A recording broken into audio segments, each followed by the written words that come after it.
And we are in. And Charlie has a mouthful of biscuits. So No, I don't. I've finished it now. It's fine. every single week. No, Charlie is finished. Now she just has a very dry mouth. Yep, that's fair. No, I just had tea. I'm okay. I'm fine. Okay. Excellent. Hello, everybody. It is us. It is Some Other Heroes. It is Sunday. It's a Some Other Heroes Day. Welcome to this stream of queer dungeoneers, gay geeks, and general TTRPG nerds. My name is Chris. I use he, him pronouns. I have the absolute honor to be both the DM and the story weaver for this particular stream. A world set in a world of floating islands, skyships, deep magic, and a little bit of mystery. With me are 4 wonderful players, including a very, very special guest who I'm very excited to have with us. But we're going to start with our regular cast, and we'll get around to Jay in a second, if that's okay. And we will start with Wayne. Hi, everybody. I am Wayne. My pronouns are he, him.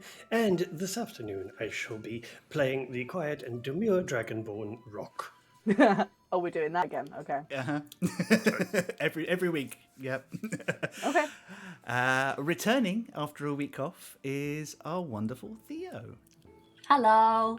It's so nice to be back. I really missed playing last week. We missed you too. We missed you. I am Theo. I use they, them pronouns, and I will be playing the loud, brash, and outspoken half-elf wizard Eugene. Wow, that was a heck of a week off. What's happened? Yeah. Damn, Eugene. Poor Jay's now like, wait, did I get all the names wrong? And next is our wonderful Charlie. Hi, I am Charlie. She, her pronouns for me and for my character.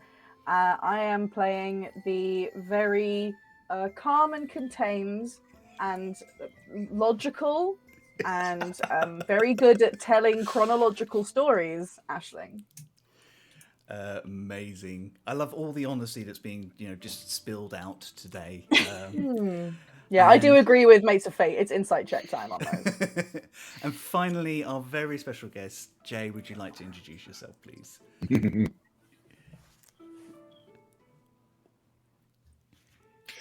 We might have a bit of a delay. I am Tall Skull, he, him pronouns, and I'm for the show. I'm not playing today. I'm just hanging out. Cool. gonna make commentary. Nothing at all suspicious about me being in this stream on a little square all by myself. There's, I'm just hanging out with friends, having some coffee. It's gonna be fine. Totally fine. Totally fine. Nothing mysterious or weird happening here at all. Fucking insight check that. We have a little bit of a lag with Jay at the moment, but it's kind of coming and going. But this is what happens when you have guests from other continents joining you. So. Before we leap in, I have a few bits of admin to do, just to kind of keep up with everything. The first off is a big thank you and a shout out to our mods, Bespectacled Man, Nikki, and Feline Trickster, Michelle. They are lovely, lovely people, and they are there to help you if they've managed to get around today. If they are there to just keep things flowing. They do carry very big hammers, though. But you're all aware. You're all lovely people. It's one of the reasons we like this community so much. No turfs, no Tories. That's why we trust you also. Yeah, so bye. it's all good. Second, we would like to shout out, as we regularly do, our cohorts, our companions in nerdiness, the two groups of people that we get on with in the local Norfolk area. And we're going to start with Dice and a Slice. If you like baked goods and if you like Dungeons and Dragons, why aren't you listening to this podcast? You should be. It combines these things in the most perfect way, full of absolutely wonderful people, set in a world of piratical themes, ancient gods, and dark mysteries. Their latest episode was it's a really good one. So if you haven't caught up yet, you should do. Definitely should do. Second shout out goes to our friends at Wicked Game. Wicked Game, like us, are on Twitch, and they stream a weekly D&D school-based homebrew game called Divisia Census. It is really, really good. The last episode was The last episode. yeah, so they've actually officially wrapped on their main campaign, but they are still going to be doing some fun side bits for the rest of December, just to give Lydia, their DM, some time off, so she can catch her breath and think about where she's taking them next year in January. She's been After the working last her butt off episode- on this campaign. Yeah. Oh my god. After the last episode, she can go away and think about what she's done. Yeah. Yeah, high drama, really, really good episode. So if you're not following them already, please do drop past and give them a watch, give them a listen, and just tell them we sent you and send them our love. We'd also like a big shout out to Mates of Fate who have managed to pop past today. It's always lovely to see you in chat. Thank you so much. And all our new friends who have come just to see what Jay's up to today. Really appreciate you being here. So, I guess from that, we should probably do a bit of a recap.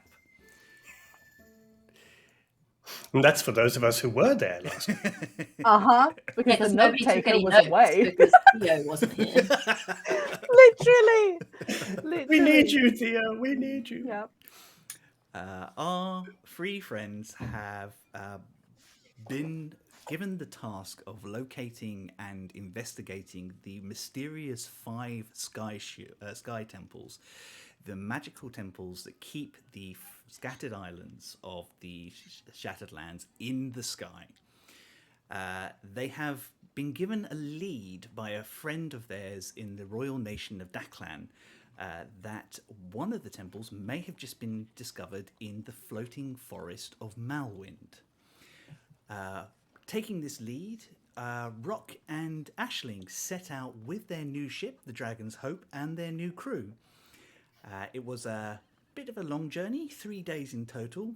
And they opted to go directly under the floating forest itself. A very creepy set of events where they found themselves watched, very nearly got crushed by a falling boulder coming out of the forest, and just got a real sense of how big and how dense this strange natural phenomenon is. Arriving in Malwind, they settled into the Drunken Griffin, the local inn, whilst they waited for Eugene to join them and to figure out how they can get to the temple and how they can just get a guide to take them through the very complicated and dense forest that they have just faced. And how we can get Rock to be honest about his fucking feelings. Oh, we're going to need a lot longer for that. Level 20. That's level I'm feeling 20. very attacked right now.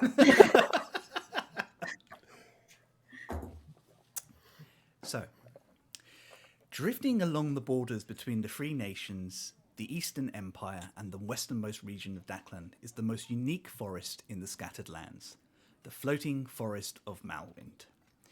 Held aloft by trees that have adapted to be light as clouds but strong as steel, the forest is a haven for flora and fauna that would have not survived the Age of Sky otherwise. The people of the forest are as unique as their home. Roving clans of Fearbolg, the reclusive Tigrin, Beastkin, Arakokra, and even a strange family of halflings with the ability to vanish into the trees are spread across the forest, each preserving their own part of its balance. Only the Druids of the Enclave hold any public connection to the outside world, forging an understanding with the people of Malwind and allowing trade and industry to continue while maintaining balance with the forest. From time to time, the rulers of Malwind have tried to exert control over the forest, or take more than they are due from it. Each time, the forest has risen up and thwarted their attempts. Many say this is the will of the Archdruid, who holds the balance of the forest as their only concern.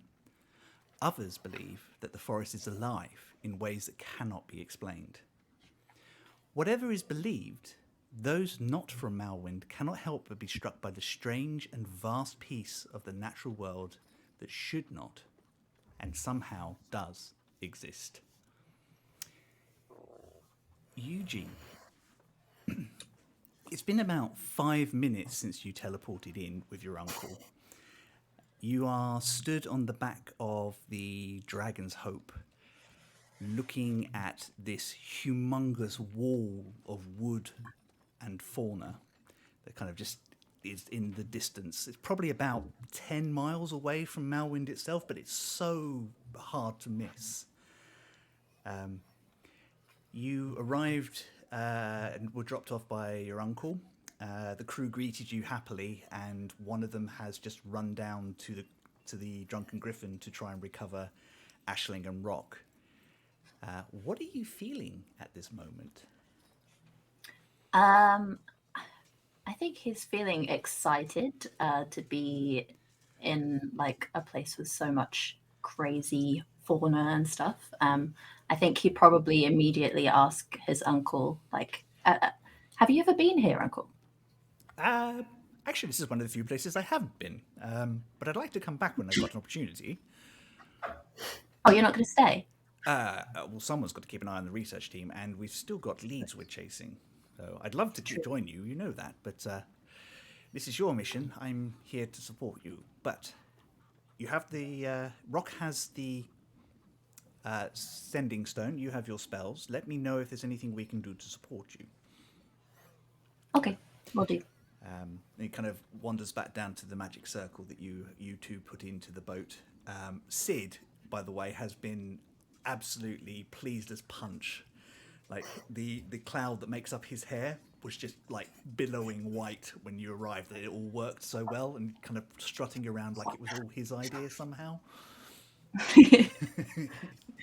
I love Sid. You are in front of a very small town. It's probably less than 1,000 people, much, much smaller than Cloud's Cairn or any of the other cities you visited so far since you became an adventurer. You can clearly see what must be the Drunken Griffin from the back of the ship. A beautiful white stone wooden deckled inn with a large statue of a griffin in front of it. So you know that someone was sent down there, but you think you could probably make your way down into the town if you wanted to. Yeah, I think he'd probably get bored just waiting on the ship and want to have a look around. So he'd sort of head in that direction. You wander through the town. It is, as I say, not very big, but is like everyone stops and says hello to you. It's quite clear that you are recognized as a newcomer. And lots of people say hello and just without kind of being rude, just kind of double check, just make sure that you're here for a reason. You wander up to the Drunken Griffin. It is a beautiful looking inn, very well tended.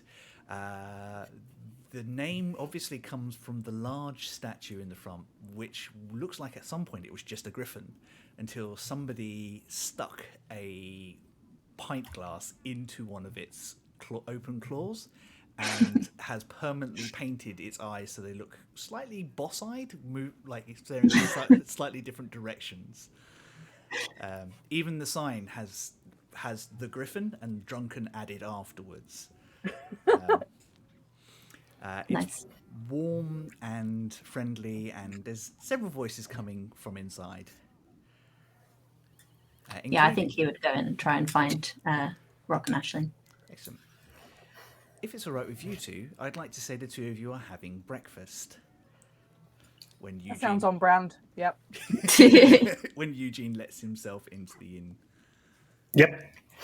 I would imagine Rock is probably a little quiet and is still nursing coffee, and Aisling is probably not quiet. And Yeah, I'm Talking guessing at it Rock. doesn't take me that long to find them somehow. No. No, I think as soon as you enter that, you can already hear Ashling's chatter. Don't know what you mean. I think the second I see Eugene, I will just like scramble to my feet and run up and hug him. Whoa, hi. Hi. Hi! Oh Are my you okay? god! Yeah. I just missed you. You've been gone Oh. for like fucking ages. So yeah, hi. Hi. Yeah, I've missed you too. I mean, I know I love research. Research is great, but it did start to get a little bit boring, honestly. Oh, I knew you'd miss us. I knew you'd miss all the mad stuff we get up to. Yeah. This is Yeah, good. Who are you not and what have you done with very, Eugene? Unpredictable. I'm kind of used to unpredictable now, I suppose. Yep.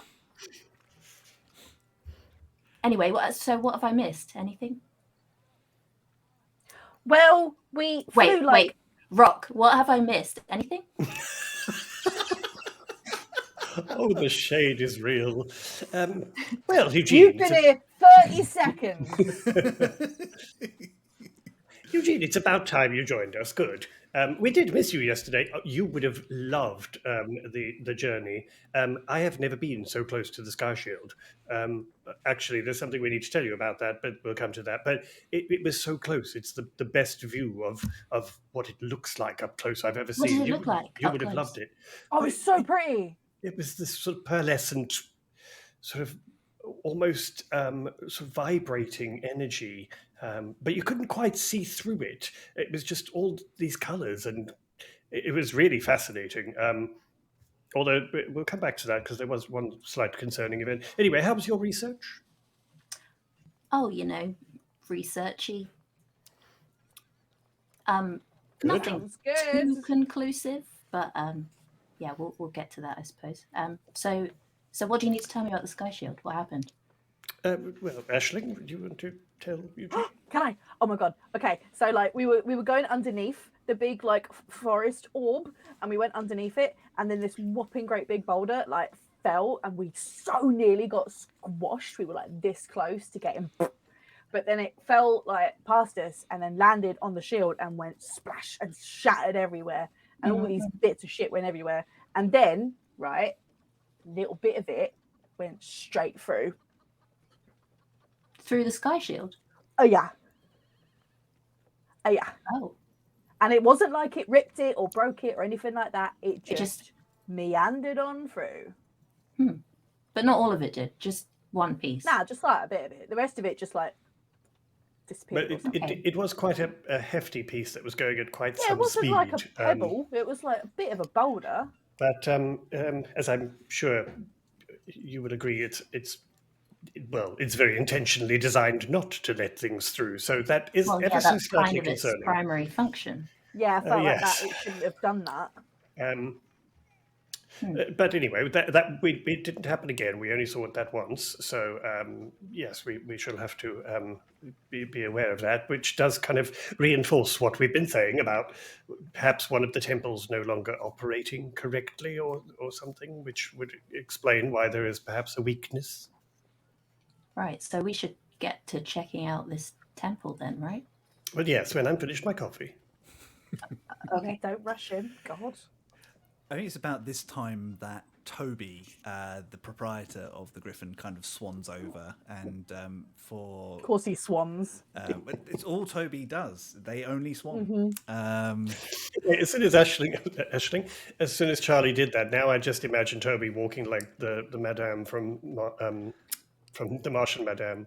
Oh no, it's much more glidey than that. Sort of thing. But Like they're on a skateboard secretly, just like yeah, absolutely. It's kind of amazing to watch. And Eugene, you are confronted with this tall, slim human with a big dark blue dyed beard and like long curly hair that's all tied back in these little tiny blue ribbons. Kind of very elegantly dressed in like a colourful tunic and an apron tied around, who like clearly the person who runs the inn, and on their shoulder is On their monkey is a shoulder. is a small golden marmoset. who kind of like glowers at you as they kind of get close, and then kind of grins and kind of runs round Toby's head to the other shoulder and peeks at you from behind the hair. Can you remind me what the monkey's called? Because I forgot. Of course, I didn't write it down. Henry. Yes, with an I. Henry. With an I, Henry. of course. Toby, this is Eugene. Eugene is our companion that we told you about yesterday. They shake your hand and just give you a little squeeze. Well, that's wonderful. An extra room for tonight, or Yes, I did ask you if that would be all right. Absolutely. Well, let me know by the end of the day. I'll keep something open for you, but if you need it and that.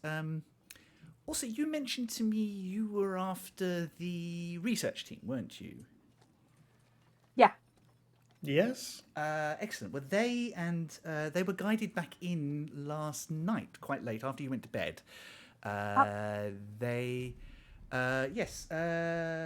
Meyer came back with a small group of people to get some stocks and research materials and things. I believe that she's around. She might be able to hook you up with a guide to the site, if that's what you're after still. But she was leading the expedition there? Yes, I think her companion has stayed behind. I didn't see him. Okay. Are they staying here? Yes, they were. They did last night. Although I think that they went up early this morning to talk to the Baron. But I think they should be back soon. Oh, well, then we can wait here while we finish our coffee. Yeah, no one interrupt Rock's coffee, for God's sake. Do you want a tea or a coffee or something to drink, sweet wine or anything like that? Oh, I'd love some tea, actually. That would be lovely. Wonderful. I'll brew you something special and local for a flavour. And off they go. Thank you. They're very nice here, and the food was very good. Yeah, everyone was saying hello to me out in the street. Is that normal? They're very friendly. I mean, they do give everyone a little bit of a sort of quizzical look, but I think that's just because they're a very small community. But very friendly, and this place is very well equipped. I mean, it's beautifully decorated. It's lovely. Everything around is kind of it's that kind of British rustic pub sort of thing where there's sort of working materials on there, but it's all been beautifully lined up and framed with little plaques that explain who donated it and what they used it for and what they meant to the community and things like that. It's like posh rural. It's that wonderful little line between a gastropub and like a traditional pub. So you all get to sort of relax, have a cup of tea and a bit of a catch up. And I think probably about half an hour passes before a small group of people come in. Oh, 1 second, Chris. Sorry. I would also tell Eugene about us being watched as we flew under, and filled them in on the fact that we saw somebody in the roots. But we couldn't quite make out what it was, and that we were at least sort of fill Eugene in on those kind of occurrences. Yeah, I think I'll show Eugene whatever sort of sketches I've managed to make and any kind of vague mapping I've managed to do, even though it was quite tricky. Oddly enough, because the forest doesn't move very much, even though the internal kind of changes around, I think it's probably quite nice for Aisling because she's like, it has this. It's so nice. Has a solid shape that doesn't change too much. Not like that stupid one that drove me insane that wouldn't sit still. So about half an hour probably goes, and then the door opens, and a familiar-looking figure to the three of you walks in. A very plain-looking human with very long, curly auburn hair, sort of thick glasses, and quite a heavy-set woman, quite short, bookish-looking with like packs and things, and she's flanked by the most interesting trio of characters. The first one that comes in behind her is a bright yellow kobold wearing a fedora hat and a long jacket, who is talking a million miles an hour at this poor woman. I'm just going to nudge Ashling and say, "Oh, look, it's one of your subjects." Oh yeah. Probably here to see me, you know. The second character is a female ogre dressed in researcher's garb, like quite plain sort of robes and things like that, with packs of information. She's got like little rimmed glasses on the edge of her big thick nose. And Jay, would you please describe the third character? Walking in, actually ducking under the door, you see a furlbog, but might be a bit different from the furlbogs you have seen before. This one is almost 2.5 meters tall, 7 feet 4 inches tall, with this rack of curling antlers. Actually, two sets of them, sort of forward set that comes up and curls around, and then a rear set that sort of intertwines and comes around with them. They have this very pale green skin, and as they step into the shadow, though, you can see that it actually changes color. It becomes a darker, more forest green that seems to be somewhat light reactive to help with potentially camouflage or whatever. Long hair that looks like lichen and moss, just sort of almost looks like plant material as you look at it. Sort of big, sort of droopy ears out to the side. They are wearing fairly muscular, well-built figure, and he is wearing a huge sort of pauldron that's made out of burned bark, and to make a sort of armor piece that is completely natural material, that the sort of flame tempered thick bark makes up one piece of armor, as well as big bracers, almost one of them big enough to almost look like a shield that seems to be worn on one arm, but it's actually bracers.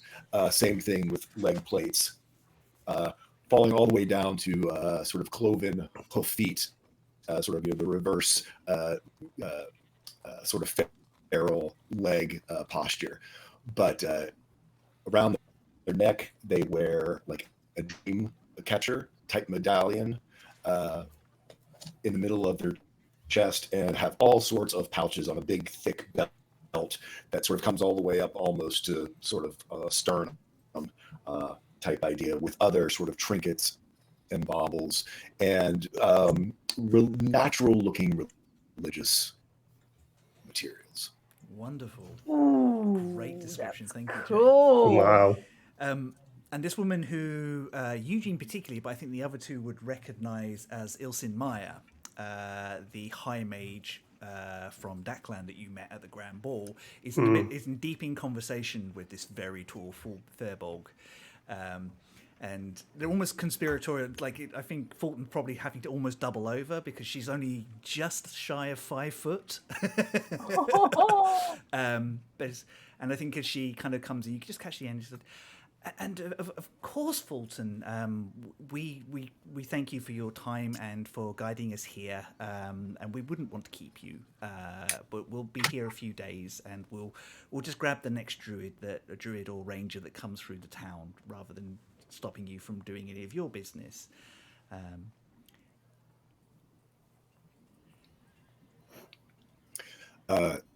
You sort of just hear a really almost feel it grunt that's so sort of deep and low in an answer, but eyes are locked on this party, these 3 strangers in the town. So it's sort of that bent over, looking almost side-eyed and never taking eyes off the 3 of you. Oh my god. And I think Ilsen kind of watches where you're looking, and she looks over, and immediately she just breaks into this broad grin. And for this sort of like loose friendship we've got, she just taps your hand gently and goes, they're all right. They are the 3 people that we sent for. Have I noticed that he's looking at us? I don't know. Are you trying to hide it at all? No. Not in the slightest. Okay, cool. He's I doing think this. Ashling then, deeply tone deaf, would just be like, I think Rock would probably have nudged Eugene if we'd heard that conversation and just very quietly say, did she say druids? Yeah, I think so. She wanders over. I think the rest of her party she just kind of quickly sort of says to the rest of the party, and they go and grab a booth elsewhere. And she wanders over. I don't know whether Fulton sees it as his job to keep her safe for the time being, or whether he wants to settle somewhere else. He was dismissed. So, and I think very much lets the researchers that he'd escort here go off on their own way. He does not approach the party, but actually walks up, and you do see this gruff face, very sort of feral features, and the nose is really almost looks like it's almost just two slits, like that would be like in broken bark. So I mean, it kind of a very intimidating visage, but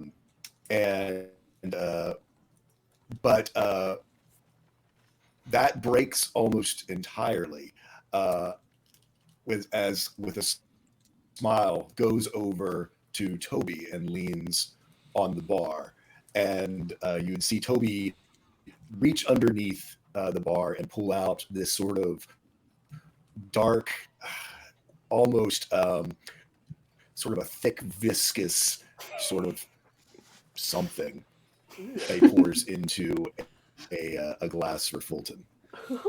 And Fulton leans on the bar again and just eyes. I think as Toby slides it up and goes, "Oh, they're fine. Don't be so gruff." just kind of wanders over to the next patron. That's yet to be determined. Ilsin settles in, kind of comes over to you, the three of you, shakes Eugene's hand. "Oh, it's lovely to see you again, Eugene. How wonderful. My lord," she kind of bows to Rock ever so slightly. Oh yes, of course. Rock will get up and sort of do a very uncomfortable sort of bow. And Aisling, so good to see you again. hi. Thank you all for coming so swiftly. Abir and I have to admit we're a little beside ourselves on everything. But yes, it is very good to see you all. I take it that Tythig was able to explain to you that we seem to have found something that might be one of the Sky Temples. Yup, that's why we're here. He did mention it, yes, but didn't give us very much more information, so perhaps you could fill us in. Certainly. So, in long story short, this appeared, according to our friends the Druid, and she nods over to Fulton and the locals, around about the time that the Skyquake happened. From that, we sent a team in initially. There were a few problems, but we managed to get to the main temple itself, and it's promising, but we can't access it. But we thought, with your connection and what you're trying to do, you should have a closer look at it. It might help you understand a little bit more about what you're up against. It might help us protect the Sky Shield, stop us all from falling out of the sky to our certain death. No sorry, big deal then. What do you mean you can't access it? We found the entrance. We can't open the entrance, but that doesn't mean that it isn't accessible. We just haven't figured out yet. It's a fascinating piece. It really is. Just going back a little, you say it only appeared? with the sky shield quake? The ruin was not visible before that? Yes, some woodsmen who use that area on a regular basis said that it wasn't there, and then it was there. And the Druids have also suggested that it was not something they were aware of prior to it appearing. So we did some maths and some calculations, and we just figured it's too convenient not to look into. So was it like covered by stuff, or was it like completely nothing was there? Probably completely nothing was there. So the weirder option. The weirder option, yes. Always the weirder option. Yeah, it seems to be. But yes, I mean, you'll find out more when you get to the site itself. I need to stay behind for a couple of days. I've been out there, but a beer is already there. But we need to get you permission to visit the site. Permission from... Well, the forest belongs to the people of the forest and the Druids, and Well, of course. they allow us access and the local people to work in the forest and collect and utilize some of the facilities and materials, but they maintain access and they keep an eye on the balance just to make sure that we're not disturbing what is, after all, a natural phenomenon. Good. Yes, Jay. So when Rock says who, Fulton from over at the bar who's been listening goes, the revered Archmistress Sid. The Archdruid, you need her leave. Oh, well, yes, of course. I'm going to address this to Ilsan, and but kind of turn my body so that I'm kind of including Fulton in the conversation as much as I possibly can, and just say, you forgive me, but you said that the Druids were also not aware of the existence of this temple. I mean, from what I know of the forest, which is not very much, to be fair, they're very knowledgeable about every inch of it. And if anyone would know, surely, how could they not be aware of it? That seems very unusual. I think Ilson will just... So strangers. Sorry, Ilson will give the floor to... I'm just going to chime in. So are strangers in our town. We do know every inch. It was not there. Is there any legends amongst the people here that may have alluded to something like this in the past? From the small amount we do know of the temples, they have existed for a long time. I wondered if perhaps there was anything in your legends and stories that may have been associated with this.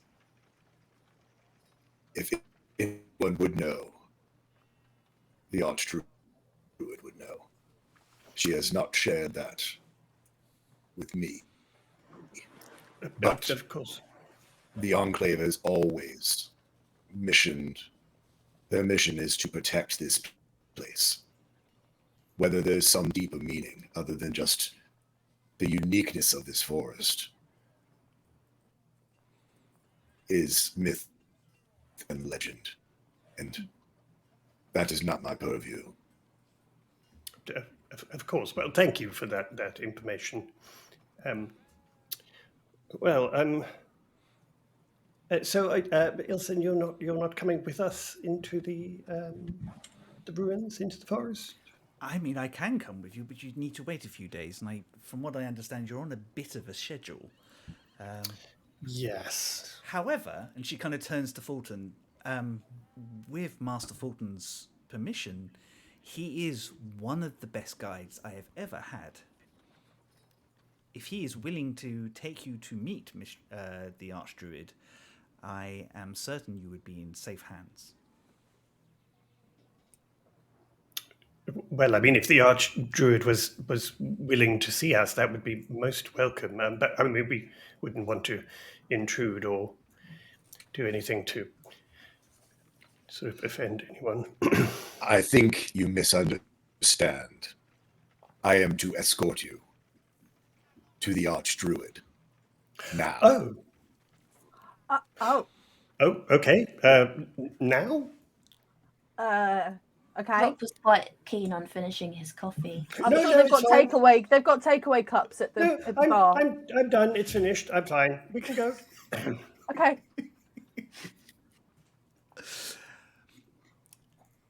You see Fulton just chug back the last of his syrupy, resin-like drink, put it on the bar. Can I insight check Fulton and see if he's actually scary or whether he's just like checking that we're worth his time kind of thing? No, Rock can confirm he is actually scary. you can Eugene certainly. will second that motion. Please roll an insight check, Charlie. Okay. Oh no, that was. I mean, it was a 2, but I have a +7, so it was a 9. I feel like that's not quite high enough to gauge sort of Fulton's general demeanor at this point. I'll just default to scary. Scary until proven not scary. Yeah.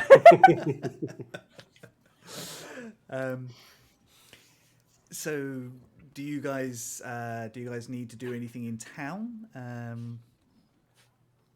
Have I got potions? I know. No, I think we do have some potions. We did buy some before. Yeah, I've got a couple. No, I think Rock will just say, okay, just one moment. I'm just going to need to pop to my room for a moment.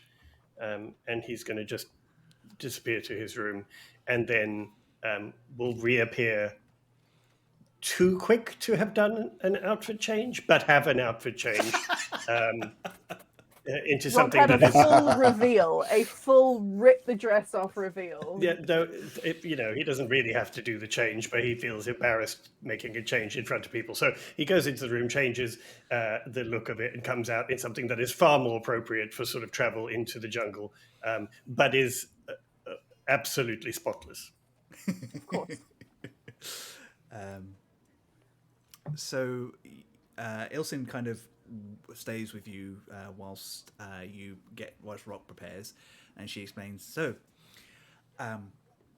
probably doesn't need to be said, but listen to what Fulton tells you.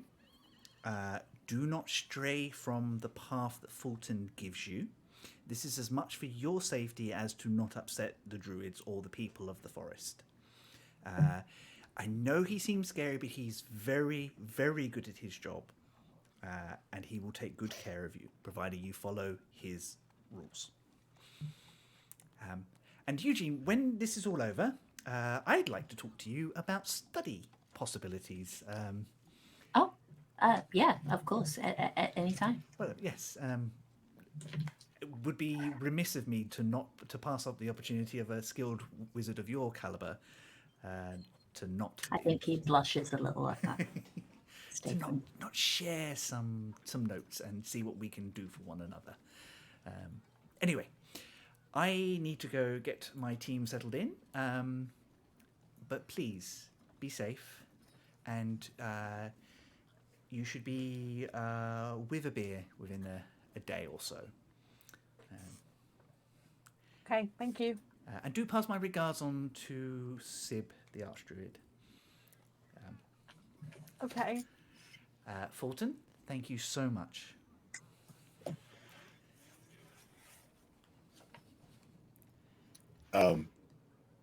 Fulton just slightest of nods.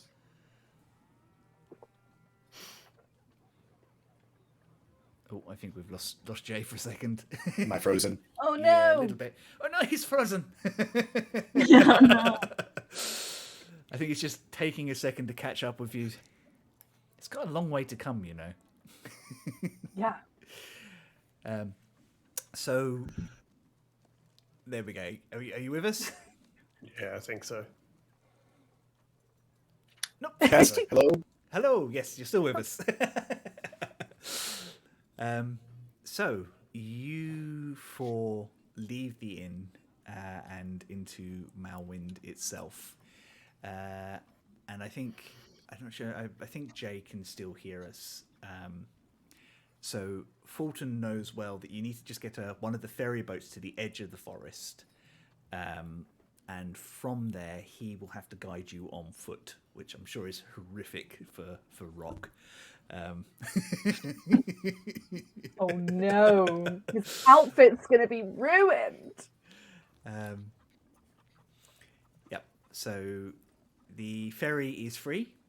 There are workmen going into the forest. You just kind of get onto you guys have seen these before. Like they're a little bit bigger than the barges they use in Clouds Cairn. They're kind of like fit about 10 people on them and equipment. Most of the people there look to be carpenters or woodsmen going in to kind of repair the docks on the other side or go and gather wood and materials where they're allowed to do so. It takes you probably only about 15 minutes or so to kind of get to the edge of the forest. And I think during those 15 minutes, I'm sort of saying to Rock and Eugene what my theories are as to what the druid looks like. Because my head's been spiraling the second she was mentioned, and I'm like, maybe she's like 20 foot tall, and maybe she's got like this, and maybe she's like that. I'm just chatting at them, talking at them.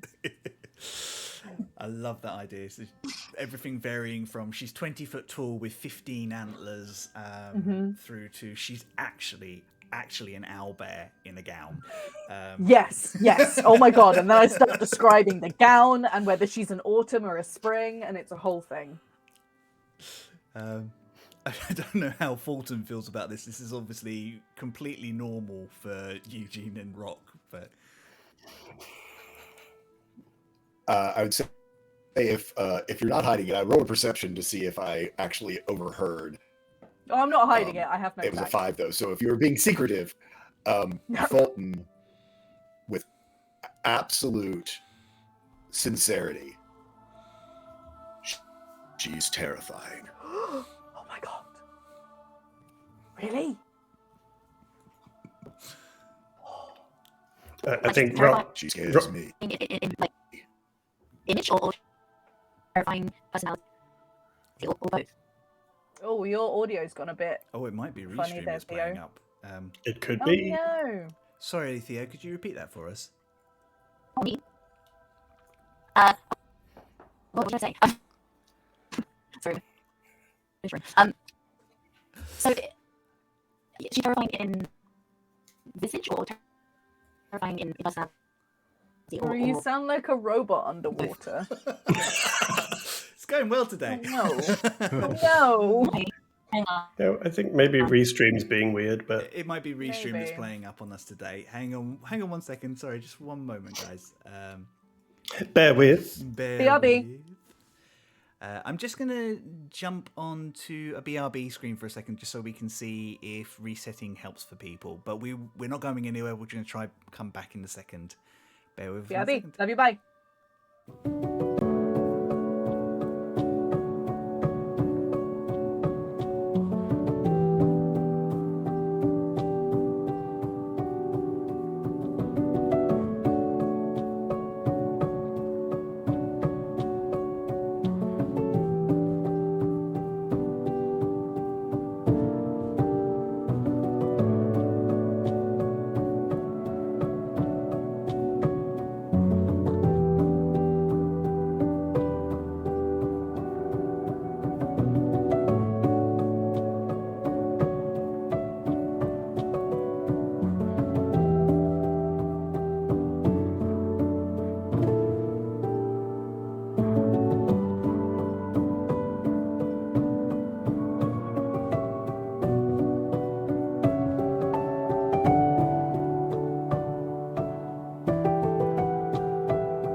It's all the foliage. We are back. Yeah, basically, we don't have Wi-Fi in the forest. That's what's happening. The foliage is playing havoc with everything. Oh. Thank you for bearing with us. We are back. We think we might have it under control. It might still be a little bit spiky in seconds, but we're gonna go on. So, Eugene was asking Fulton, is the Archdruid scary in terms of visage or just in presence? Or both. Fulton looks and says, "Is there a difference?" Whoa. I think Rock's just going to very quietly whisper to Aisling, if he thinks she's terrifying, oh boy. Well, yeah. Sometimes people they appear scary or intimidating, but actually on the inside they're quite friendly and kind. So, but that's only if you're looking with your eyes. What else am I supposed Right. to have something Okay. else? When you see people, very rarely should you look with your eyes. I think Or I'll whisper to Rock, only like, your eyes. should I be smelling more people? Yes, absolutely yes. Do you not do that already? Okay, shit. All right, smell more people. Okay. Oh yes, especially what- especially strangers. Make sure you smell strangers. That's very, very helpful always, yes. What should I be looking at them with? You should look at someone with your whole self, just as they look back at you. Right. Okay. That makes some sense, I suppose. You should sniff him, Aisling. Absolutely. You need the face. I'm not doing it. I think Fulton, with your passive insight, you kind of do get the impression that Aisling stops for a second and seems to be having a conversation with herself. So, if you are looking closely at Fulton with your eyes, or if you're trying to decide where to sniff, you notice there is, and actually, Rock with Rock's fashion sense that I'm picking up on, you would notice there is pretty much an entire ecosystem living in Fulton's armor. You might see grubs coming in and out of them. There are beetles and bugs and lichen and moss. It is the armor he wears is basically a living ecosystem. It is not in any way been sterilized of the life of the forest. And as the wind shifts above and the light sort of moves, you'll see this sort of dappling across his skin, that where it is, where the light comes through. So even though you might be looking directly at Fulton, he just all but hypnotically starts to blend into the forest. That's so cool. I think as soon as sort of Rock sees that, because I think the first couple of times Rock will probably notice something like that and be thinking, no, I'm sure that didn't move. That could, and then as soon as he realizes something is moving, he's just going to sort of nudge Aisling and just go, his armor's alive. Look, it's amazing. Yeah, I just saw a centipede come out of his glove. I mean, not hygienic, but amazing. It's so cool. I think throughout this entire journey, I think Rock is virtually constantly staring at Fulton, unless Fulton looks at him, because Rock is fascinated by this entire thing that's happening, and every time Fulton looks at him, Rock will just kind of look away, but every time. Oh my god, you're like a dog that's done something naughty. Like, nope. Just like between the fact that his skin changes color and this living armor and all this kind of thing, I think Rock is just so fascinated by it, but also equally terrified. So he is literally staring, but every time that there is a movement towards him by Fulton, he's kind of like, Wow, Aisling has never felt so socially acceptable. Watching how awkward that is. oh, says the girl who was going to sniff him. I didn't though. Amazing. So I think by this time you're kind of landed on the other side and you've started on the initial journey in Fulton. It doesn't take you 5 steps in the forest before a very familiar looking crow with a blue crest stops onto a stump just a few steps near you and just kind of twists its head and blinks at you questioningly for a second. Pretty. Again, this sort of softness comes over Fulton, and a reverent, not a full bow, but just sort of a nod and a slight indication with his head to the group that we are on our way.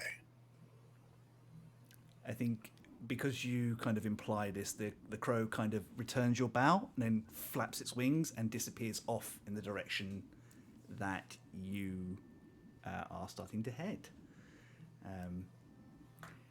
So you begin your journey, and I think it's not long before you realise this is actually going to take longer than it would normally because of how difficult it is.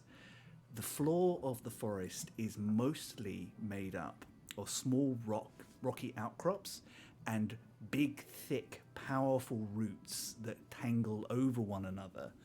There is a lot of climbing up and down and having to backtrack sometimes just to make sure you can reach where you're going. My mountain goat heritage will come in useful, hopefully. Yeah, oddly enough, yeah, I think Aisling doesn't struggle as much as the other two for this. This feels almost natural to you because of your Fey heritage. Fulton, of course, is relentless, but I would like a quick Constitution check off of Rock and Eugene. It's not a high DC, but it's just an indication of the two of you have never done this sort of thing before. Mm-hmm. Oh. I always love it. Ooh. Uh-oh. That's going to be a great roll. Well, I got a 16. You got a 16? That's very good. Eugene, taking right to it. It's that whole growing up on a farm thing. So, Suddenly yeah, takes... elf heritage. Yeah. Hell yeah.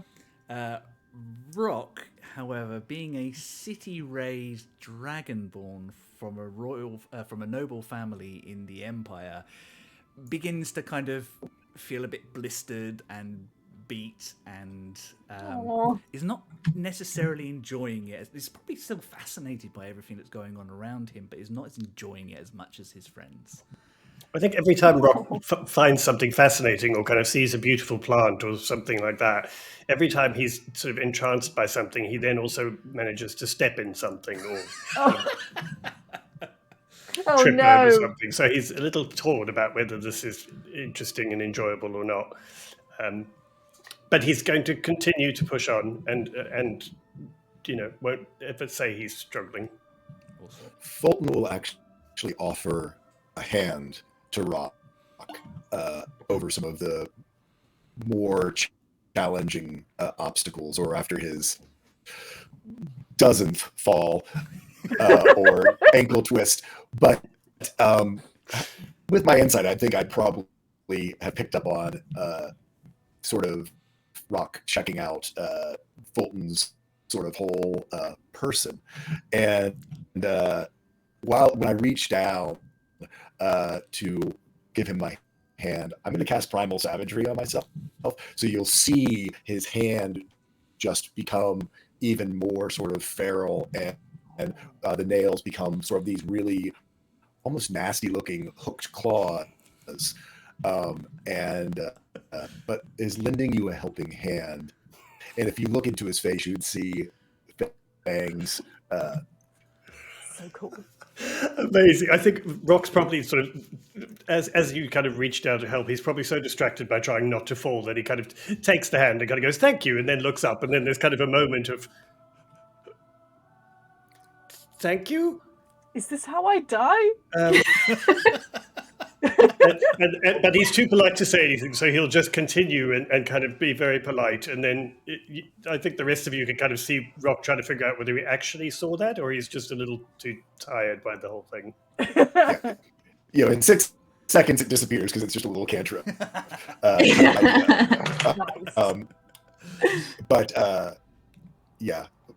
Fulton, there's sort of you can't quite tell if it's a breeze or some moving of underfoot brush, but there's this kind of low sort of chuckle rumble that comes from Fulton's general direction. Amazing. I love that. I think Rock just thinks he's losing his mind, especially because 6 seconds later he'll have a look, sort of sneak a look at Fulton, and he doesn't look the same, and Rock will definitely be like, oh my God. The humidity and the heat has gone to his head. And it is kind of unnerving, this place as well. As much as it is beautiful, there's these strange animal sounds always just out of earshot, just out of eye shot and things like that. And Fulton's completely comfortable with this, but the rest of you kind of constantly just looking over your shoulder. Was that something large coming for me?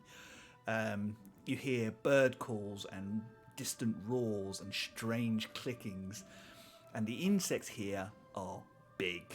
At one point, an ant, probably about the size of a chihuahua, just crawls over the branch in front of you, carrying a leaf that's almost as big as it is, and just stops and stares at you challengingly before it kind of disappears back around the edge of a branch. So you want to go? I think this whole time Eugene's trying to stay very close behind Fulton, but also like not too close, because I think he still hasn't quite figured out whether Fulton is scary or not.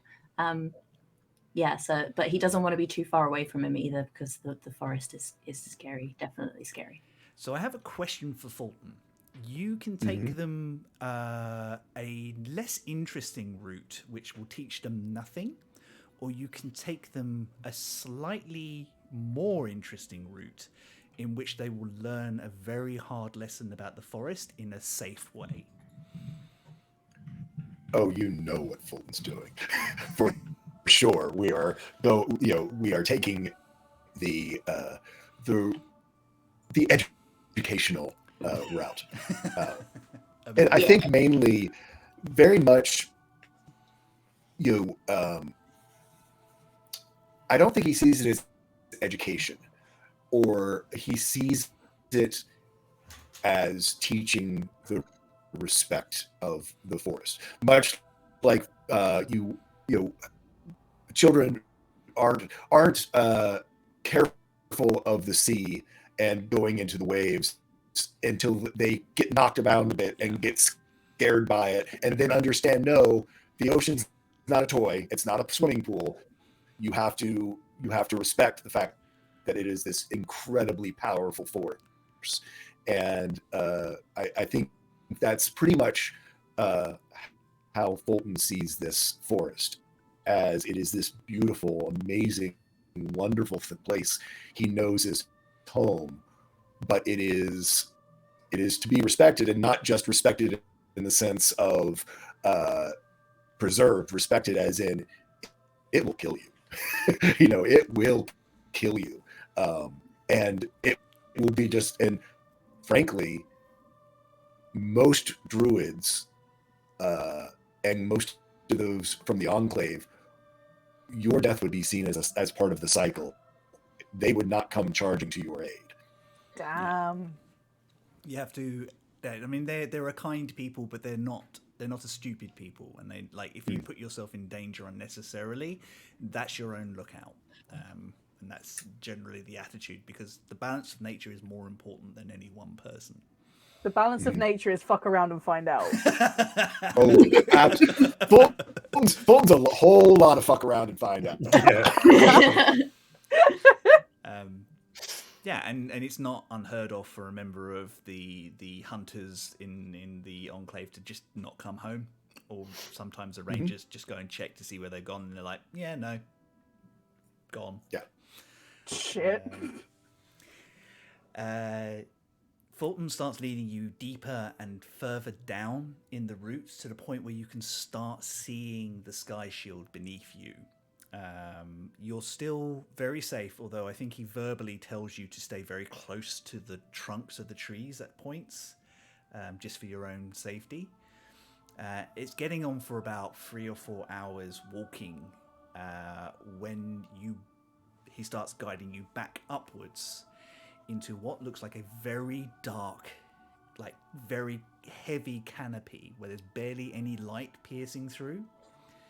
And as your eyes slowly adjust to the dim light that you are sort of meeting, you all come face to face with an Imperial man of war. The iron giant ship, pierced through by roots and branches, being torn apart slowly by a forest that never wanted it inside it and is reclaiming it for itself.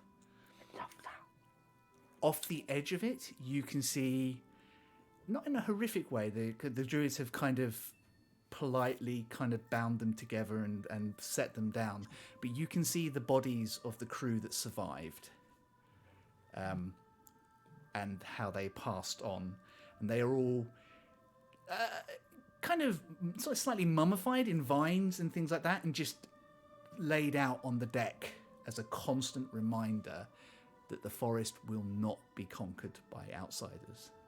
That is Damn. macabre. I think Fulton takes a moment and goes over to these graves, these soldiers. And as he passes his hand over them, you see these very beautiful, sort of glowing, fairy-like mushrooms begin to sort of pass their way over them to help along the natural processes that are taking them. And even as he passes his hand across this giant iron ship, even rusted iron has its place within the forest to help feed the leaves and the canopy and the roots. And you'll see him treat the ship. There is a disdain, but also there is a nothing is wasted by the forest. And so as a druid, it is part of his duty to, whenever pass this way, to assist the forest in its reclamation of this. I mean, to him, this is such a foreign piece. I mean, you were describing this to me. I mean, they're like 200-300 feet long, giant airship. I mean, it's a battleship, here. And so I think it's the certainly when it was taken, the fight was, I mean, brutal. But now that the fight is over, there is it is treated with respect that any fallen machine, person, entity would be given as part of the cycle. That's lovely. I like that a lot. I think, Rock, this probably hits very hard for you. You've heard about this, but you have never seen it. This is one of those things that the Empire doesn't talk about. This is their great loss in Malwind, where they thought that they were invincible, and it turned out they were very much not. You're muted. I think Rock, despite having told the crew this story when we were flying here, has obviously never seen it, and so is probably quite in awe of just how huge it is and how I think what it must have taken for it to have collided into this forest and be slowly being absorbed. But I think there's also a kind of an odd calm, because for Rock, this is almost, an example of how he feels about the Empire. Like, this is what happens when you try and invade other places, and this is the kind of thing the Empire does that he has always hated. So for him, there's almost a poetry to this, and watching somebody be kind of almost kind to this rune for him is kind of odd, because actually his first reaction would be to walk past and kick it because of his disdain for the Empire. So he's just a bit, I think he's probably quieter and calmer than you would expect, considering that it's an Empire ship. As you pass, all of you can make an investigation check. Oh, yes, if you please. wish. Fulton, you don't have to do this. Ooh, that's if good. if you want to, but you can if you want to. I'm gonna abstain on this one. 19. 19? 23. 23? Nice. I got a 5, so I clearly see more than these guys. It goes round, doesn't it? You basically. I mean, Aisling, I think you're just overwhelmed by the. This is kind of one of those weird. There's this weird calmness and eeriness to this place. I might, if I may, as well, also be paying a bit more attention to Rock, just to check he's okay. After the day before, when I knew he was a little bit rocky. So sorry, everyone. Good night.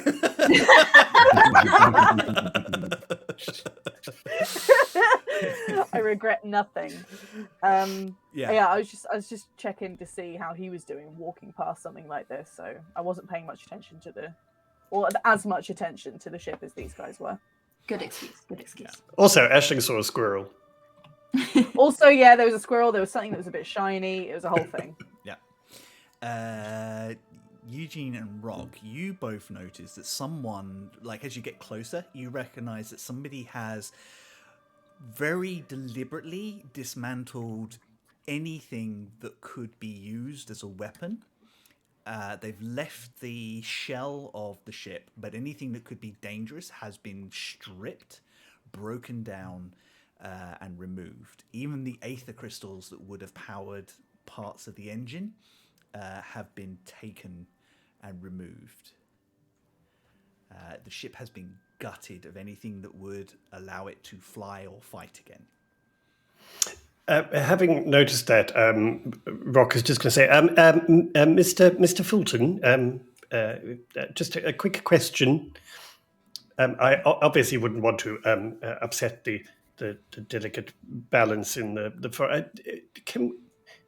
Do you use magic in the forest, other than druidic magic, of course? Is that something that we should not do at all, or is it frowned upon? I just wondered. The weave of magic is a part of the cycle, no matter its source, divine, nature, or arcane. They are the three pillars of balance of the magical world. Of course you may. Oh, good, thank you. I would ask that you not use anything to destroy. Oh, no, of course not. I'm going to glance at Eugene and just in my head be like, fireball, no. Not to Eugene, just to myself. Why does everyone think I'm some kind of pyromaniac all of a sudden? But it'd be funny, wouldn't it? It'd be really funny. Yes, it would be funny, but no.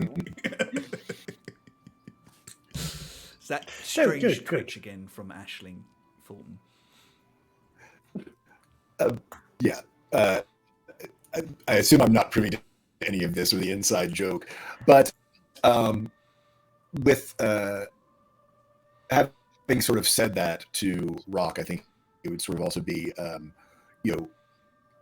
destruction for destruction's sake, and he'll sort of point to his armor. I was going to say this anyway before you said the fireball joke because we have wizards, so of course there's a fireball. He will show his armor is still alive, but it is very much been tempered by a blazing fire. Fire is a part of the cycle. So there's stuff. But anyway, we won't go into magical theory today. Today our lesson is on magical theory. But anyway, Rock, you were going to cast a spell. No, I wasn't. I just wanted to check because having seen the ether crystals removed, this thought suddenly crossed my mind that do they not like magic here, or is that something that we shouldn't do, or just for fear of doing something that then gets me murdered? That's all, really. No big deal. Yeah. But thank you. That's good to know. To be used with a purpose. Yes, of course. Ooh, can I hate to be like the DM. Can Rock, do you want to do an insight check real quick? Yeah. Sure. Well, yeah, absolutely. Where is my insight? It's there. 11. I'll say that's enough because he's talking right to you. You would notice there's a little bit of a bashment in his countenance because he used magic without a purpose when he did the primal savagery to sort of mess with you. You might not put the 2 and 2 together with 11, but something you see him that rule's not necessarily super hard and fast about the magic without a purpose. Fun is it's a purpose, right? That's all right. Rock's probably still in his head just now. Now he's thinking, I wonder if it counts as having a purpose that I use magic to change my outfit. Yes. I suppose it does. Anyway, we'll carry on. You go past this eerie graveyard, and you keep on going out of this dark heart of the forest, and you do notice that the air is clinging with this slight mist now. It's much more difficult to see too far ahead of you, and this is natural. This is just cloud that's caught in the forest. It's also how the forest maintains a lot of its own moisture. It's this eternal cycle with the plants. It's like a little terrarium. Yeah, very much so. Very big terrarium. Oh yeah, a big terrarium. Good point. And you step beyond this sort of dark area, and Fulton keeps guiding you, and you get to the point where you're like, are we going to stop? Are we going to rest? And I think it's this point that Fulton just kind of calls you to a complete halt. And raises a hand, and then that strange little blackbird drops from a branch that you didn't see onto his shoulder and just pecks at the wood a little bit, and then kind of nods to Fulton, and then drifts slowly forward and just kind of hops onto another branch and waits for you all. Fulton, you would know this is a symbol that it's okay to bring them in. We are allowed to enter. They are waiting. Okay. Who? They? Oh my god.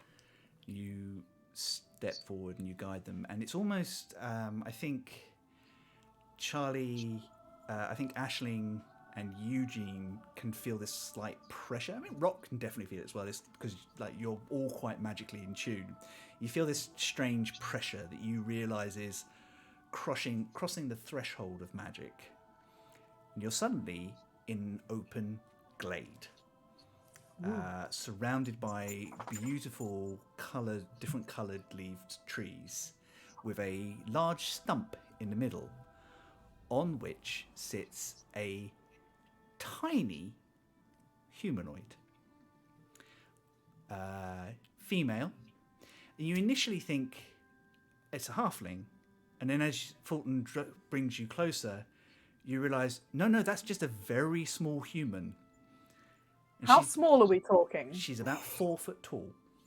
Oh, And she's leaning on a very, very big dark wood staff. Almost the same, looks like it's made from the same material as Fulton's armor. And she has this weathered little face that kind of looks almost like so sun-kissed, it's almost screwed in on itself, and these bright, bright blue eyes that kind of look at you and almost look right through you. Fulton drops to take those forward, drops to a knee, and bows deeply. Rock definitely drops to the knee as well immediately. I will look to Rock for the social cues for this. Eugene And I as will. well is kind of looking across at Aisling like... Rock did it. Yeah. Civ, I'll do the same. I have done your bidding. Here are the strangers you requested. She looks up and she gives you this almost toothless grin, and kind of leans and goes, "Thank you, Fulton. That is very good of you. And I trust there were no problems on the way here?" Not at all. The forest was very accommodating. It has been a difficult few weeks, so... Come on, let me have a look at you. Forward, one at a time. Start with the little young one with the beautiful skin. Points right at Eugene. I was going to say, not you, Rock. I was going to say, that narrows it down to two of us. I think Eugene just sort of awkwardly looks around and then like walks forward tentatively. And this bony little hand kind of reaches out as soon as you kind of get close enough, and she just takes your hand and turns it over a couple of times, and kind of measures, takes a measure of you and kind of runs her finger across the line.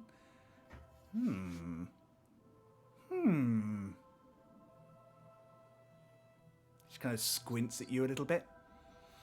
You would be the one called Eugene Appleby, wouldn't you? Yeah, that's me. You look a lot like your mother. Wait, you know my mother? I met her a couple of times. She came to ask a question. I answered it. She came to ask another one. I answered it. And then she left her people.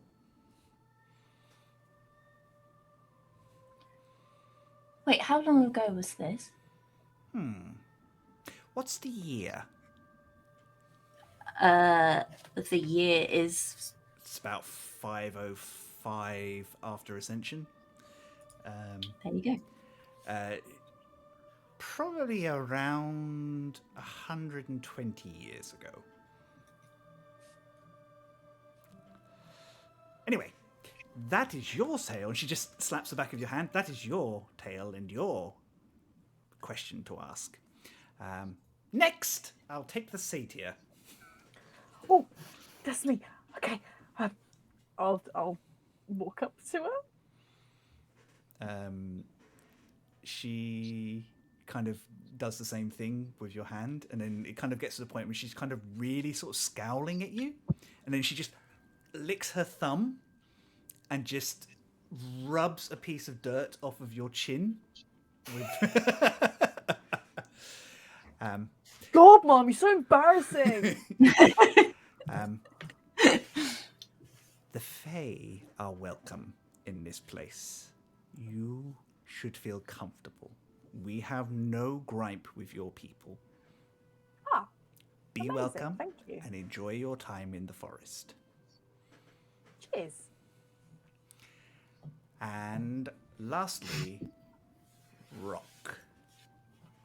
Oh, yes, I quite. walk past Rock and I'm like, have fun. As I walk past and you say that, Rock's just going to go, 70 feet tall, huh? Oh, yeah. And I'm going to go forward and sort of give my hand awkwardly, not really knowing whether I should sort of kneel down or not because she's so little. Hello. Hello. My, you're carrying a lot around, aren't you? Oh, I mean, Calling him I've fat. put on a little. I mean, I'm pretty good for my age. Well, the library is open. You're going to have to learn to put some of that down, my dear boy. Well, I mean, I don't eat that much. I mean, Ashling's the one who has the cheese all the time. Even Ashling is understanding what she's saying right now. He understands. And that quick anyway, wit of you is not going to protect you from what you have to do. Oh, Ashling's feeling so fucking vindicated right now. What do you mean? What I have to do? No, it's all over your face, dear. It's kind of, as you kind of lean in, like expectantly, she just kind of grips your chin for a second. She's surprisingly strong, and she's kind of looking right into your eyes, and you get that feeling again that you always get when you connect with the Song of Creation. That strange, deep echo of reality. And she goes, yes, interesting. I don't know if the three of you know just how much the world relies on you, but you will, and you'll be great at it too. No fucking pressure. Well, it's very nice to meet you too. Thank you for allowing us into your forest, and Fulton's have been very helpful in guiding us here. Fulton's very, very good at this job. He's grown into quite the fine young man. She kind of leans in conspiratorially. Between you and me, he used to have a problem with stealing the berries off of the shelves when nobody was looking, but we'll keep that between us. Scandal. I'm just going to cast a little look at Fulton, just so he knows that we're talking about him. Bolton is looking right back at you and knowing exactly what's happening. Just I'm immediately going to just look back at scowl. Yes, I mean, it's quite an impressive guide, and it's quite. Well, he's quite scary, actually. He's scary because he needs to be terrifying to make sure that people behave themselves. Well, I would consider that mission achieved then. Anyway, she just done this. But he's not the scariest thing in this glade. And if you ever cross me, boy, you will find out exactly who that is. Oh, no, pretty sure I've got the measure of that already. Certainly. Anyway, so the temple. We were here about the temple. That's right. Well, I need to take a measure of the three of you for a little longer, and you have walked all day, so you're getting something to eat before you part away. Fulton, would you please take them through to the main camp? And Bryn is supposed to be doing her chores, so don't take her lip. Fulton gives a sigh, but also there seems to be he's acting like that he doesn't enjoy it, but he does. And of course, Archmistress. I shall be along shortly. I just wish to have a conversation with Mavish about what he found whilst he was guiding you here. Do thank Mavish for the watchful eye. I shall. Fulton... I think Rock's just looking around a bit confused because Fulton guided us here, so Rock's a bit like, what? The bird. Oh, of course, yes, got it, totally, yes. I mean, Fulton can tell them outright that Mavish doesn't hide who they are. Oh, I mean, I think if Mavish hasn't already appeared in humanoid form, he would have Fulton would have either given a nod to wherever Mavish, our blue-crested crow, is roosting at the moment.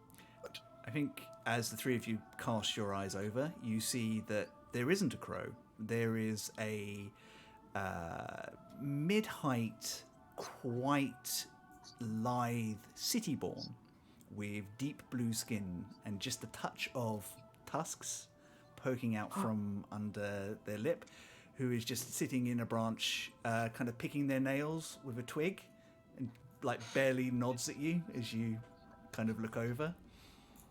Living their best life. And they smile very warmly at Fulton with a wink.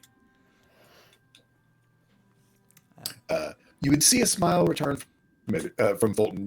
The visage from in their travel and from all the way back in Malwind would be much easier here than it was along the path. Perhaps conveying this seriousness of any travel through the forest is, even for Fulton, not necessarily easy or uneventful. Yeah, I think you're home and you're safe now, and that probably sets down a little bit of your burden. Well, and under Sib's protection. Sib kind of motions for you all to walk past her, and you see behind there's like a net of leaves, which Fulton will walk up to and just pull aside. And behind there you see a little village made in and out of parts of the trees and full of like shacks and quite well established. And almost before Fulton can step across into the village, he is pounced on by a small humanoid figure, a little grey tiefling with a shock of white hair and bright white eyes, grabs his hand and in a loud voice screams, "Fulton, I caught you!" Ben, you're supposed to be doing your chores. Yeah, supposed to and doing didn't kind of work out the way I wanted to, but I did most of them. I just wanted to see what all the fuss was about. Describe most. Sib's not going to be mad? Sib is not one to take lightly to half measures. What have you left undone? How about 3/4 measures? Ashley's like, this one. I'm going to hang out with this one. Alacaster said I could come and say hello. I think that he would be okay with that. Alacaster is not Sib. And Alacaster is also a voice of reason. The rock and the soil compared to Sib's tempest. So, I promise if I you're- will get them done if you let me say hello. yes. And Fulton steps aside. Um, May I present Bryn? Hi, Hello. Bryn. Hi. Wow. Oh, hello. You are all really colourful for the forest. Thanks. How did you not get them eaten? She kind of looks... It took both myself and Mavish, and there were 3 close calls. I beg your pardon. Hold on. What? 3? Wow. That's a lot. Did you see one of the... Was it one of the jaguars? Yes. They were out hunting. They were Just gonna attracted hit Rock on by... the arm. Like, fucking what? I don't know. I didn't see them either. Ah, Hi, I'm sorry. Go ahead. Hi, I'm Bryn, and you are... And she kind of grabbed... You've got horns like me. She has... You see, she's got... Like all tieflings, she's got 2 sets of horns. Like, one of them is just growing in here, and she's got the second set. They're just starting to develop out just beside her Aw. brow. puberty horns. Yeah, we got like 2. Yeah. Hi. That's so cool. Oh, you're a satyr. We don't see many satyrs. That's really awesome. Thanks. She bounces almost like she's done what she needs to for you, and she like it's not because she's forgotten you, but she's like, I'm on to the next thing now. Places to be, people to meet. And she grabs Rock's hand like and starts shaking it whether he wants to or not, and goes, Oh, yes, hello. Yes. You have amazing eyes. They're green like emeralds. Well, thank you. Yes, that in fact comes from my ancestry, from my dragon ancestry. What happened to your horn, and why is it floating like that? That's really odd, but cool. I like it. Well, thank you, and I'll tell you at some point when we have time to tell a story. I like stories. That's good. You can tell me. Oh, stories? good. Me too. Oh, well, yeah, if I'm allowed to. Fulton, you heard that. Alacaster gets the night off. This man is going to tell me a story. I think it's wonderful that Rock has decided to take on the storyteller role this evening for the entire enclave. Sure. Yes. Okay. Yes. Good. Yes. Of course. No problem. I'll tell you a story this evening. And last but not least, she bounds over to Eugene. I love what you're wearing. You're so colourful. That's really cool. Thanks. We don't get many half-elves here either. Just the occasional one. Wow. Your skin is really pretty. Thank you. Your horns are cool. I know. They've got new ones coming through. They hurt a little bit. Alacaster said it's just natural. But Furbolgs don't have horns, so... Well, apart from Fulton, but he's special. I can recommend some excellent hardwood that you can use to like do the thing on. Like I know what it's like when they come in. Yeah, it's like teething, but like on your cranium. So like, yeah, I've got some tips for you, mate. Don't worry. Bryn, may I ask you a question? Yes.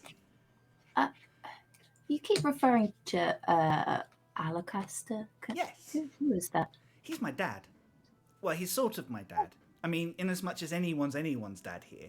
He is head of the Fearbolg, and because he's kind of Fulton's boss, but not at the same time. It's really complicated, and I don't really understand. But Sib tells me he's very important, and he loves me very much, and he takes care of me when Sib's busy, which is a lot of the time, or when Fulton's busy, which is a lot of the time. I think Eugene would sort of turn to Fulton at this point and ask, how long has Alacaster been here?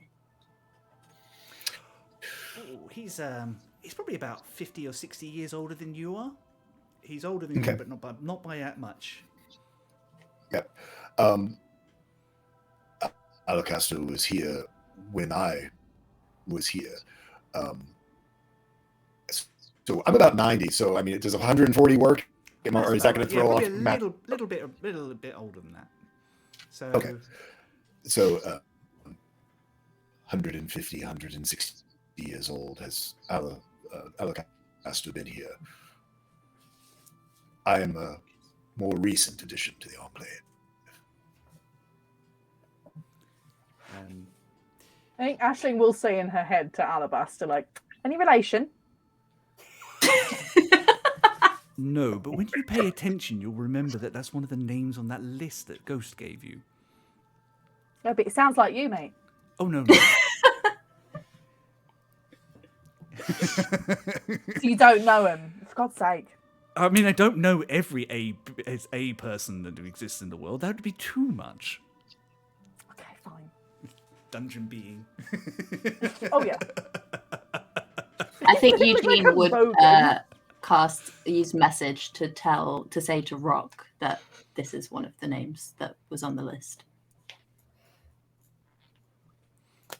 You remember the Druid that on the list of 5 names, the 5 mages? I thought it sounded.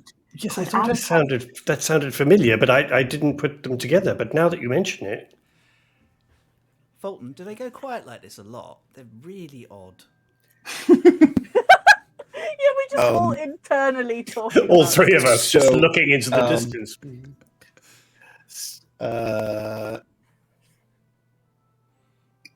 Tell me if he sort of looks to Bryn. It is much like when Sib or Alocaster talk with the animals, and you. So I figure they're talking to each other. They don't want us to know, and I say that loud enough for them all to hear. Oh, okay. Oh, I'm terribly sorry. That was very rude of us. We were just saying that some things that we'd heard before the name Alacaster was mentioned. So we just didn't want to sort of go into long details while you were being so polite and introducing us to the lovely Britain here. So I do hope we weren't being too rude. Well, Alacaster's with at the dig site at the moment, so maybe you'll get to meet him. I don't know. Anyway, I promise I will go and do my chores. See, look, I'm being good, Fulton. And she just gives your leg a big hug and then bounces off in the way that she does. Noted. I will pass it along. And you are led into the Enclave proper, having met Bryn and Sib and a couple of the other druids. I think that's a really good place for us to take a quick break. We will be back in 10 minutes. So we'll be back about 10 to the hour. Make sure you stretch, grab yourself a drink, visit the loo and the like, and we will see you very, very soon.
And we are back. I hope everybody got to stretch, grab themselves a drink.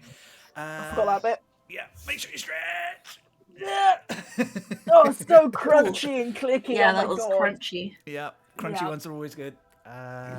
Before we jump back in, we just wanted to say, for those of you at home, you can see Fulton has an amazing piece of character art that Jay actually provided us, which he commissioned before from an artist called Chandra Pandita.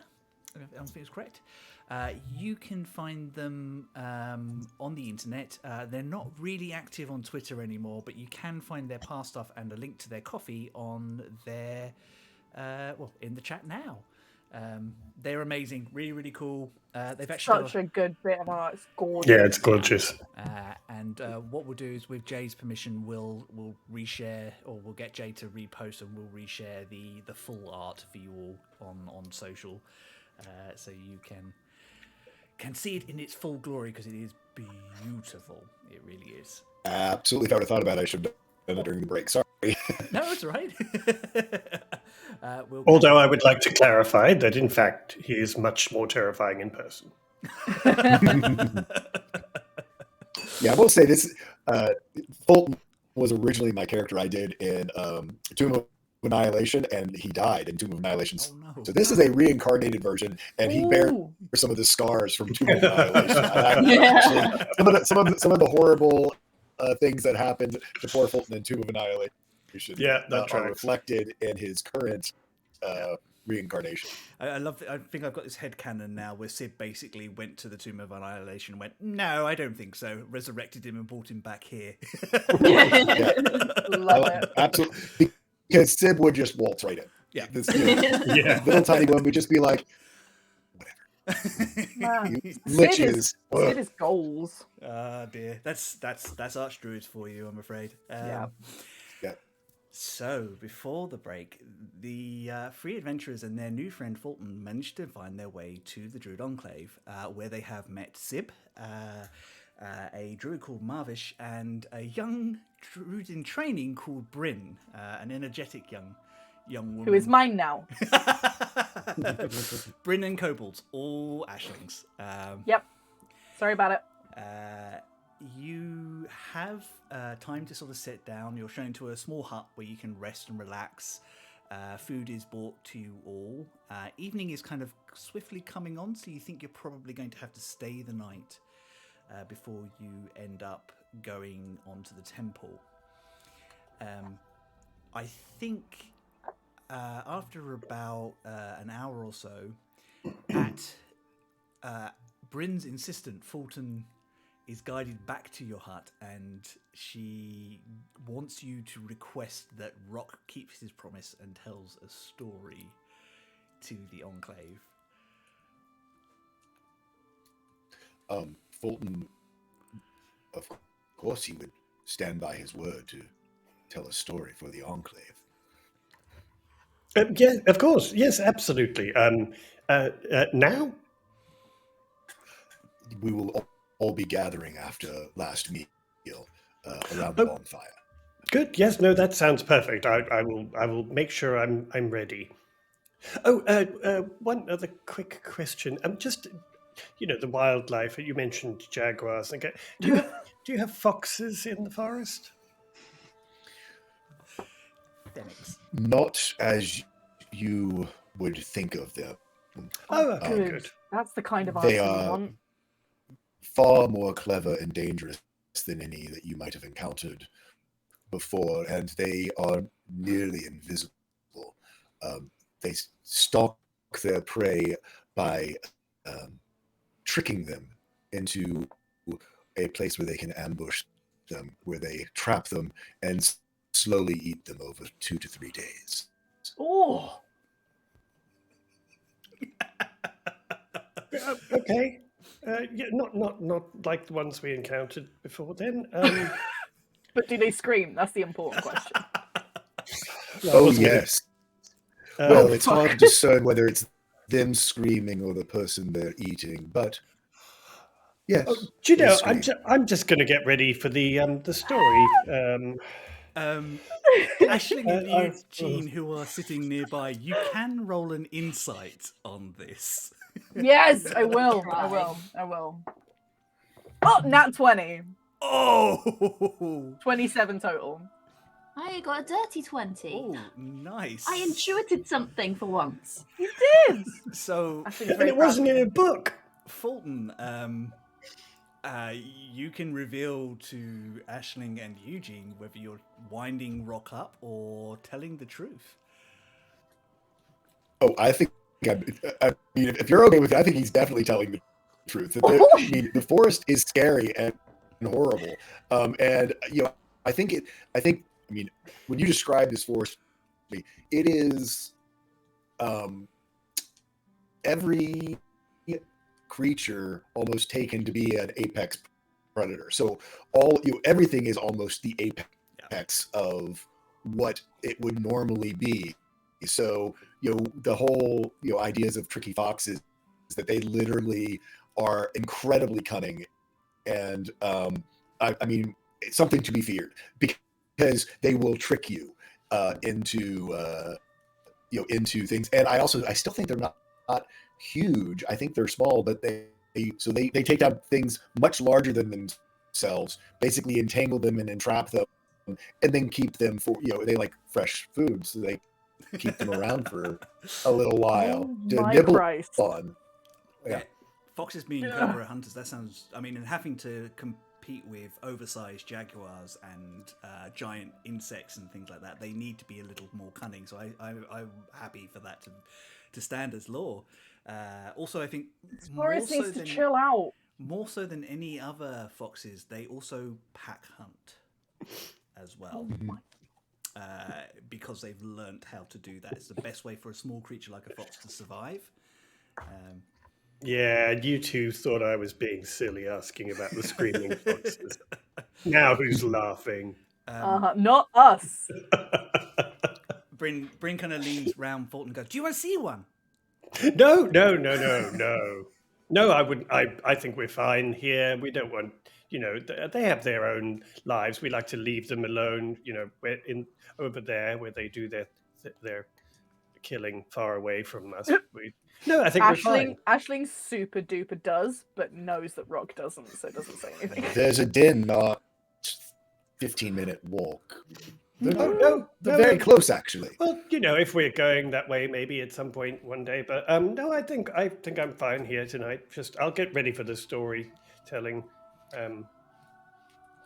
Good, yes. Probably With a wink to Aisling, it's like, unless of course they find you. Looking at Rock, picking up on Rock's nervousness. Oh. Anyway, Fulton smiles in a terrifying smile. It's like one of those things. It's like people who shouldn't smile. Yeah, he thinks he's being charming and happy guy. And it's like I love it. Eventually, most of the Enclave gather around the fire to share a meal. And there's some very interesting and colourful characters in there. Lots of humans and halflings, as you would expect for the region. A good number of orcs as well. Like, Daklan is known to be quite populous with orcs. The people that probably stand out to you, and I think Fulton or Bryn would point them out to you or explain who they are. There is a huge, and I mean very big, Forgeborn covered in moss and roots, who stumps around, fussing over people. And Bryn quickly tells you their name is Thorn. and they're not a druid. They just live with them, but they're medics. They call themselves what's called a field medic. She explains, and they joined the Enclave probably about a year and a half ago, after they were found by one of their friends, and they've just immediately become part of the family. And they're very polite and very slow and plodding, but any sort of small injury or things like that, they will fuss over whoever it is until they give in and let them deal with it, almost like it's their sole purpose. They're like a metal Baymax. Yeah, very much so, yeah. That was totally what I pictured. Yeah. A big roots and metals and bark and stone Baymax. Baymax. That's amazing. Complete with la la la la. Yes. Mavish comes in. You're going to get a closer look at the strange city-born druid who nods to you all and then goes and sits around the opposite side of the fire with a very strange figure. And I think, Rock, you are one of the few people that recognize what she is. There is a female humanoid who is very reptilian in her form, but with and like red scales, but with a crest of blue feathers that kind of poke out around her ears and that, and the sort of like vestigial like wings tucked behind her arms and things like that. You recognize what is known in the Empire and a lot from beyond as a Raptorin, a half Dragonborn, half Aarakocra. Oh my god. I know what I'm doing after this session. I was just saying. That character. That sounds like something Charlie's going to draw. Uh-huh. Literally writing it down so I remember what to draw. The air from her is very unfriendly. Every time you kind of catch her eye, she is scowling at you. She doesn't want you there. She's putting up with you being there. Particularly Rock. You know from your history that Raptorin are often the result of some of the conquests that the Empire made. Yeah.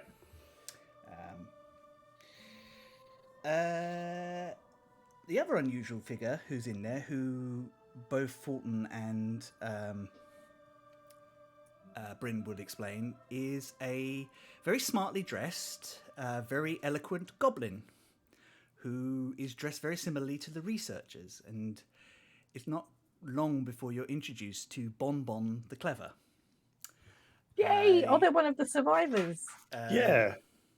Somebody mentioned Bon Bon the Clever. Yep. Before, so as one of the goblins, and she has remained in the Enclave, one to continue healing, and two so that she can act as a liaison for Bryn, for Sib, and for the researchers, just kind of like a bridge between the two peoples to make sure there's no misunderstandings. She's very friendly, very warm. She's particularly fond of chatting with Bryn, and tries to get stuff out of Fulton. It's quite clearly this is an ongoing thing. She's trying to get more out of him, like this, the warmth that she sees with other people, but I don't know how Fulton responds to that at this point. I think Fulton, Fulton is very set in his ways, and Bon Bon is still an outsider, and I think had he not, if he didn't sort of have his mission, I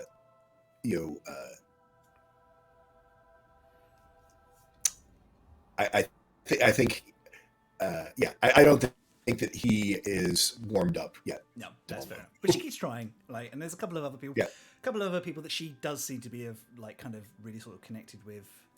And it comes to the end of the meal, and Sib appears from the crowd, and she stands on like a big broad stump that's been brought out and placed on there. And she sweeps that wonderful staff, which looks like it should be impossible for somebody of her stature to be able to move the way she does, and points across. And as soon as she does, the crowd just hushes. We have a singular and unique experience for us this evening. Master Rock has offered to share a story. Listen well, for we do not get stories from outside very often. I will be asking each of you what you learned from it at some point in the coming weeks. Wow, she Ashling's serious. immediately like, oh god. Oh, okay. All right, I'm ready. And then she remembers she doesn't live there and then calms down. Yeah, and as you kind of there's a gentle, warm applause kind of comes around. And you can actually hear Bryn whooping your name as you stand up. Bryn's your little white man. Oh, I love that. As you come round the fire to where Sib is standing, she just leans in and she goes, "I'm kidding, there's no test, just have fun, dear." I think I lean over to Aisley and be like, "There'll definitely be a test." Okay, all right, okay. Shit, I've never paid attention for longer than 7 seconds my whole life. It's going to be really hard. Yeah, particularly since I'm going to do this every 5 minutes. Ashling? Alabaster's like if you're trying to count and there's someone behind you going 7, 82, 9. If there's a little bit of chaos that demon can cause, he will cause it. Little bugger. Yeah, well, if you fail the test, you get fed to the foxes, apparently. So, Good God. It's lucky Ashling's passive insight is so high. Otherwise she'd be having a panic attack right now. that's true. Rock, what story do you share with the Enclave? So I think the first thing is that Rock, as soon as he kind of walks behind to come and stand on the trunk, literally as he stands up, his outfit changes. So he will change into something that is kind of very elaborate, kind of storyteller's robes, with lots of kind of fabric for dramatic effect. And I think he's going to just stand and kind of look around the quiet audience for a few seconds. And then he is going to tell the story of Pashkik's Chosen. Starting from when 3 adventurers met.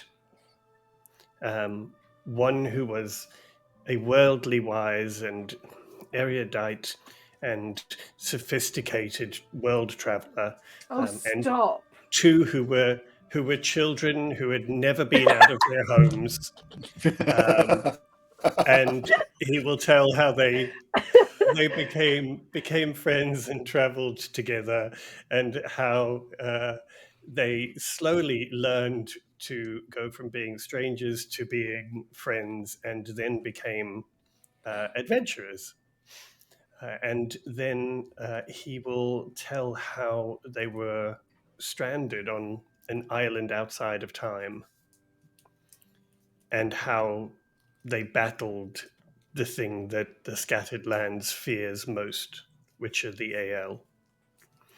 And I'm going to use Minor Illusion to use imagery, and I'm going to basically use the fire in front of me to create images out of fire. Nice. With minor illusion. And I'm going to create the story of the battle with the AL. All the way through until when the AL fell and the Sky Shield shook. And that's where I'll stop it. Amazing. Can you roll me a performance check with advantage? Because I feel like there's been enough flair to this. And you got your hype man in the back. Yeah. Oh, yeah. And that'd be a 26. Ooh. Nice. I think you look around. I think the others look around at a point, and the tail weaves, and the point where the point where Skier joins you, there's all this sort of like wonderful giggling at like the version that you present of Ashling and Skier comparing horns and becoming bosom buddies very quickly. There's genuine gasps of shock when you and a couple of people start crying when you talk about how Parshkik sacrifices himself to protect his newfound charges, and like a mixture of surprise and then relief when Eugene throws himself off of the dragon to try and strike down the god. I think you flavor it slightly different, like it's a whole big brave thing that is well thought through. Yeah, by the time the battle's happening, my description is of 3 exceptional heroes who are taking on the world. So accurate. I know, right? And Finely oiled machine. you get to the end and the victory and the bittersweetness and the goodbye to the ancient dragon. And there is a very quick growing ripple of applause and cheers around the campfire. And against Fulton's side, Bryn is kind of literally gripping onto the bark of his armor with his big wide eyes. And she just kind of grabs your hand for a second, Fulton, and goes, "Is that true? Is that what really happened? Is that why the sky shook?" Fulton looks to Bryn. We mustn't be afraid of change. Sometimes we will be a part of what is to come. Sometimes our story is at an end. But we should always look that change is what keeps the cycle moving. The only thing to be afraid of is stagnation. She kind of sits and thinks about this for a minute. When I've learned what I want to learn, and when I'm older, I think I want to protect the world too. That is a noble calling. You'll teach me, right? I protect the forest. It is for others to protect the whole world. But if we all carry one small piece, maybe we can protect the world together. She nods in a very serious sort of way, like that wonderful way that young children kind of take things on, and you can see that that's now an established part of the way they see the world. And I think she leans over at that point and just kind of tugs at Eugene's sleeve. You're very brave. I thank you. Don't ever do anything like that.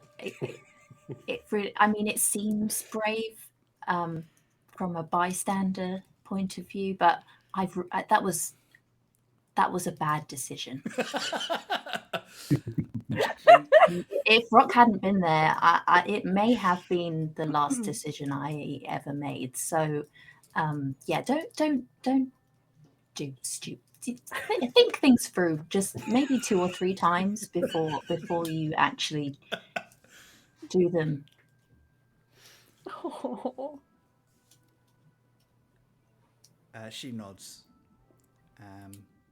The applause goes quiet. A few people kind of come up and talk to you, Rock, and kind of like congratulate you on a wonderful story. A couple of people ask you, like, but it wasn't really quite that serious, was it? And Oh yeah, and Rock is just going to do a full Fulton on them and just be like, "Oh yes, it was totally. It was absolutely terrible." and the energy around you felt welcome, but in a sort of you're allowed here, and now you feel there's sort of a gentle warmth radiating from this enclave. Like, you're not part of the family, but they at least respect and are comfortable with you being here. Sib kind of smiles. Well, those of you who have duties early in the morning should probably turn in. I will see most of you in the coming light. And she kind of turns to you brings you four together. Fulton, I have one more task for you.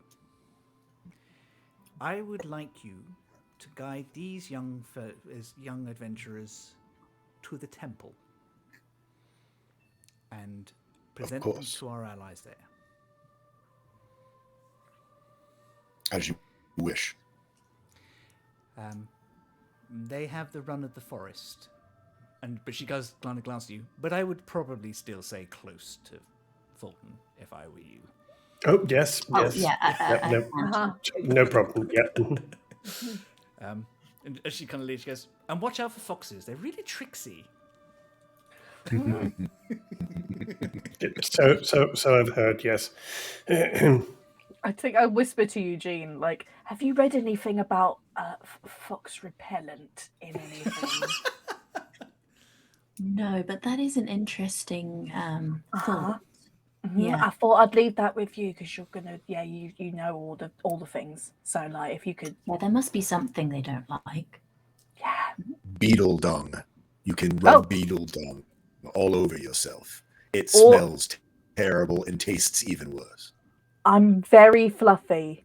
I'd rather not. The smell won't come out. Okay. But it'll keep the foxes away and most everyone else. Yeah. Cool. Right, well, that's that question answered. Things start to settle down. I think Fulton, at some point, you have to pick up a dozing Bryn and take her back to her and Alacaster's hut. Because the girl refuses to go to sleep and just falls asleep anyway. Everyone sort of settles down. You can see some of the druids shift into large animal forms and go out to guard the outer edges of the enclave. Some of the rangers pick up bows and arrows or short swords and follow their friends out. And you're eventually left to your own devices to settle in as the bonfire kind of settles into its last embers.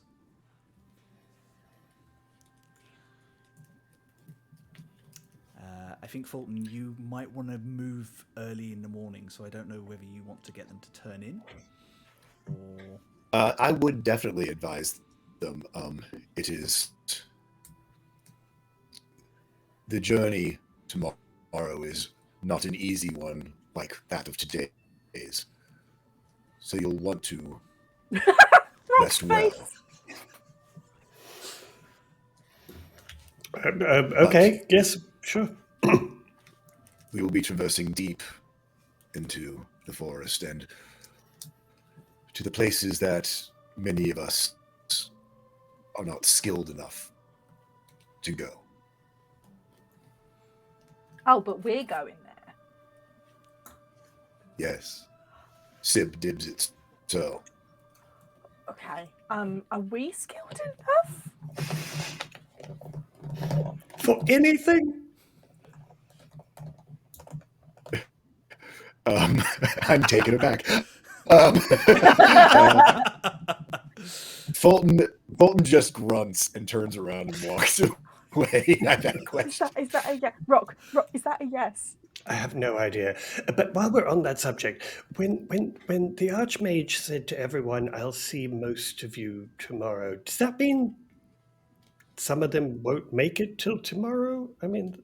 Well, Fulton was saying, like, people just No, sometimes. definitely not a...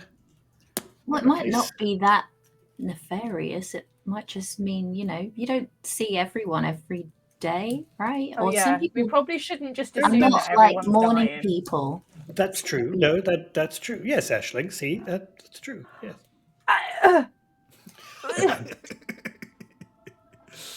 Anyway, but yes, I do think we probably need our rest. I didn't sleep very well last night, and after today, I could do with a good sleep.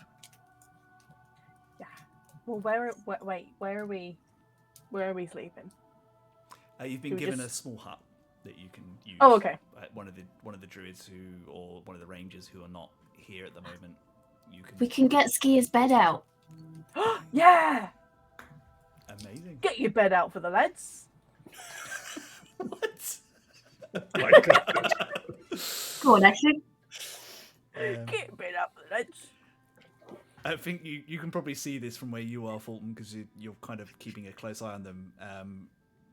Ashley Yes. reaches into a small pack and pulls out what looks like a packed piece of fabric, and then as she kind of flips it out, it turns into a solid mattress with bedding. And they all crawl into it like it's part of an inn or something. Yep. Cozy, comfy. So is it a mattress or is it like a full like 4-poster bed? It's not quite a full-size bed. It's like a quite structured mattress that they can all. It's like a lay on. nice sort of memory foam situation. Like like an air mattress. You know, it's basically like you took out the air mattress and blew it up so you could camp in the back of your back of your truck. Yeah. Yep. Exactly. And of course the. Oh yeah. To answer your question, sweet. Yeah, I'm not going to be sleeping, but I want to be all cozy, comfy. Yeah. It does specifically say a long rest on the magic cards, on the item card. So you guys can all have a 1d6 to use on a dice roll the following day. Nice. And you're welcome to invite Fulton, but I don't think he'll join you. And in fact, if you watch Fulton, you will see him shift into an animal shape to take guard near the bed, and it is a horrifying feline form. It is almost the way that their coat looks. It is sort of like these wrapped vines, almost like it's made out of like wicker. Like if you've ever seen like those wicker animals, it's like that, but it's like between the gaps you can see the muscle and sinew and flesh, and these sort of hooked serrated claws and almost viper-like fangs, and you see it sort of prowl around the bed and then take its place. You probably would suspect this is one of the panthers that lives in the forest. I think I'd say to Rock and Eugene, like, it couldn't just be a fucking guinea pig or something, could it?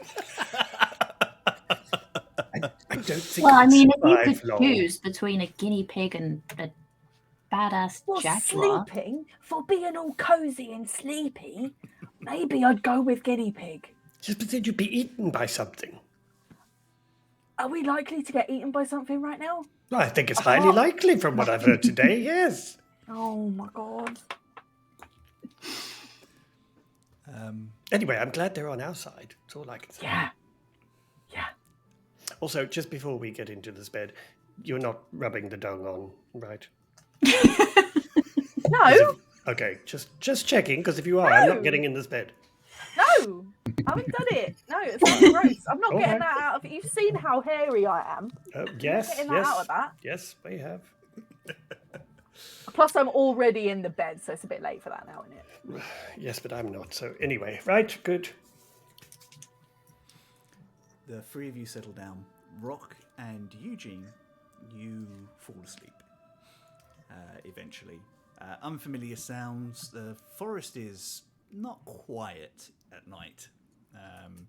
There's a couple of times where I think, Rock, you sit bolt upright as something screams. And maybe the second time this happened, you even say, "Is it a fox?" I think because Ashley's awake, she's just sitting up reading or something, and it makes her bloody jump every time he does that. So she like smacks him with the book she's reading or something instinctively. Every time I sit up, I'm just like that. Aisling, was that closer? What? Was that closer? The screaming. I'm sure it was closer.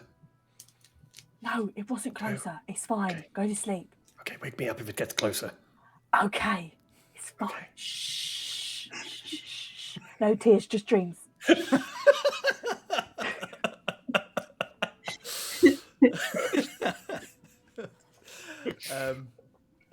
You do manage to get a complete long rest from that, and the following morning,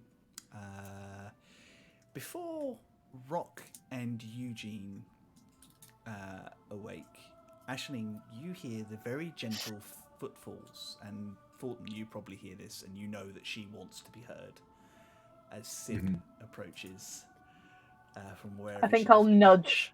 I'll nudge Rock and Eugene She awake. holds up her hand. Oh. Motions for you to come closer. Okay. I'll very carefully get out of the bed without stepping on them. You failed the test. Don't! No! No, I didn't! I make notes! Yes.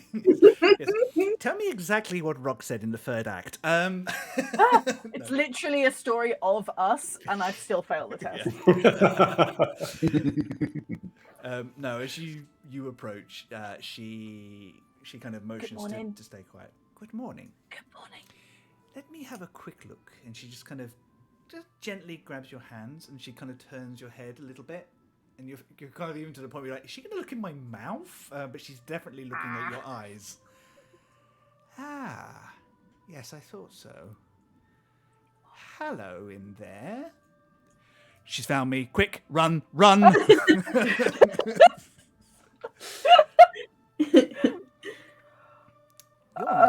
You're not alone, are you, dear? What?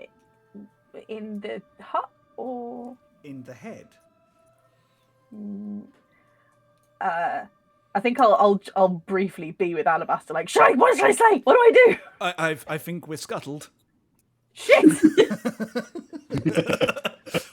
Also, you've taken far too long to answer. She quite clearly knows that you're talking Well, to stop me. talking, then I can answer.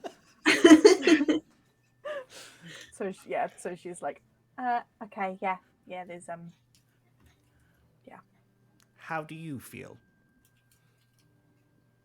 What, me or him? You. Me? I'm fine. And you're happy with the situation? Oh, this is all consensual. Don't worry about it. Yeah, this was like, yeah. She narrows her eyes at that word for a second. Yes, it is rather, isn't it? How interesting. Yeah, right. We get along all right.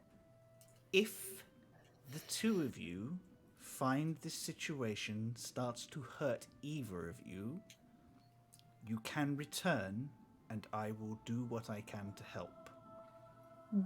Why would it hurt? I don't know, but this is not natural. Right. And it's not normal for either of you. Okay.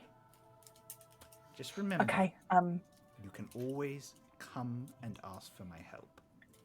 So you're like cool with him being around? Demons are just demons. They have their own goals and agendas. Yes, true. That's what I've been trying to tell people, but they get all weird when there's a demon in your brain. Meh. They are no more evil than any fae or celestial that also wants their own agendas. Right?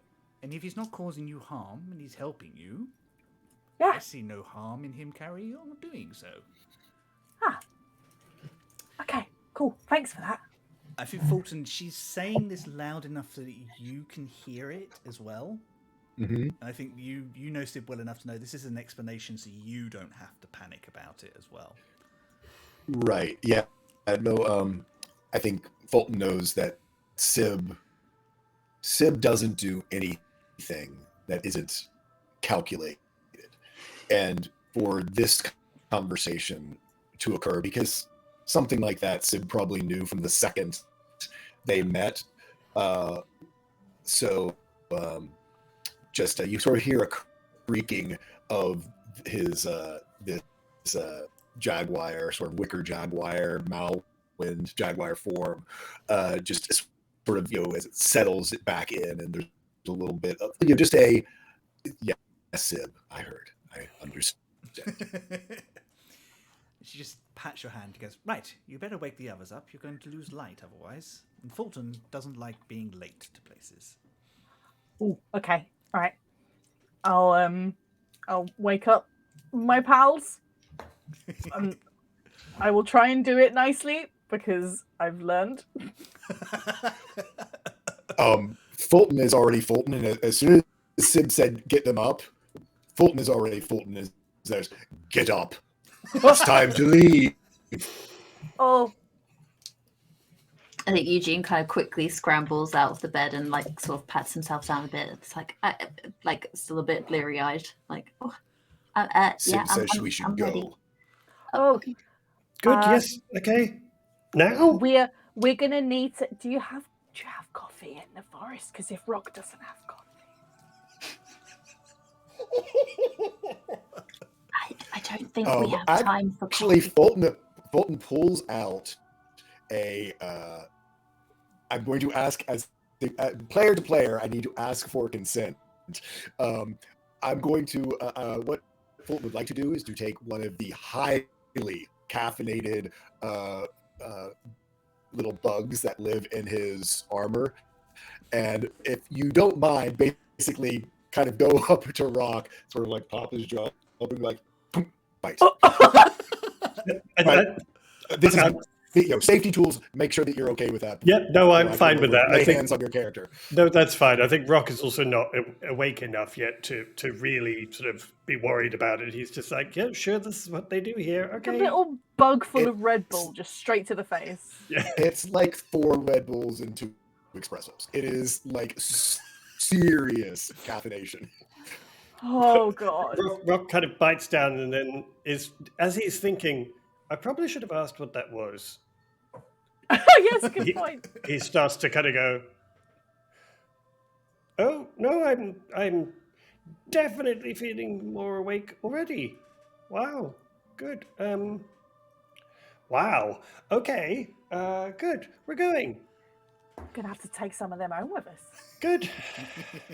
I don't think They're quite we effective. should let Aisling have those. Just Oh no, this is not an Aisling bug. No. No. Quote Steve Irwin, had a coffee 10 years ago and I've still not recovered.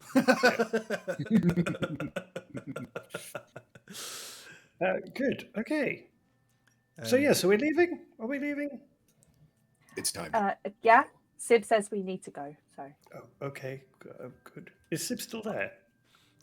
She's standing just off to one side. She's presently kind of squinting at Bryn, who thinks that she's sneaking out early. And you kind of just see her tap her staff on the floor once, and this vine comes down, hooks the girl up, turns her around and deposits her back in the hut. And you hear, ow! Caught again. Love Bryn so much. Oh my god. I'm just going to say to Fulton, if you don't mind, just 1 second. I just wanted to have a word with Sib, if that's all right. I won't be long, I promise. Also, Aisling and Eugene are probably folding the bed back.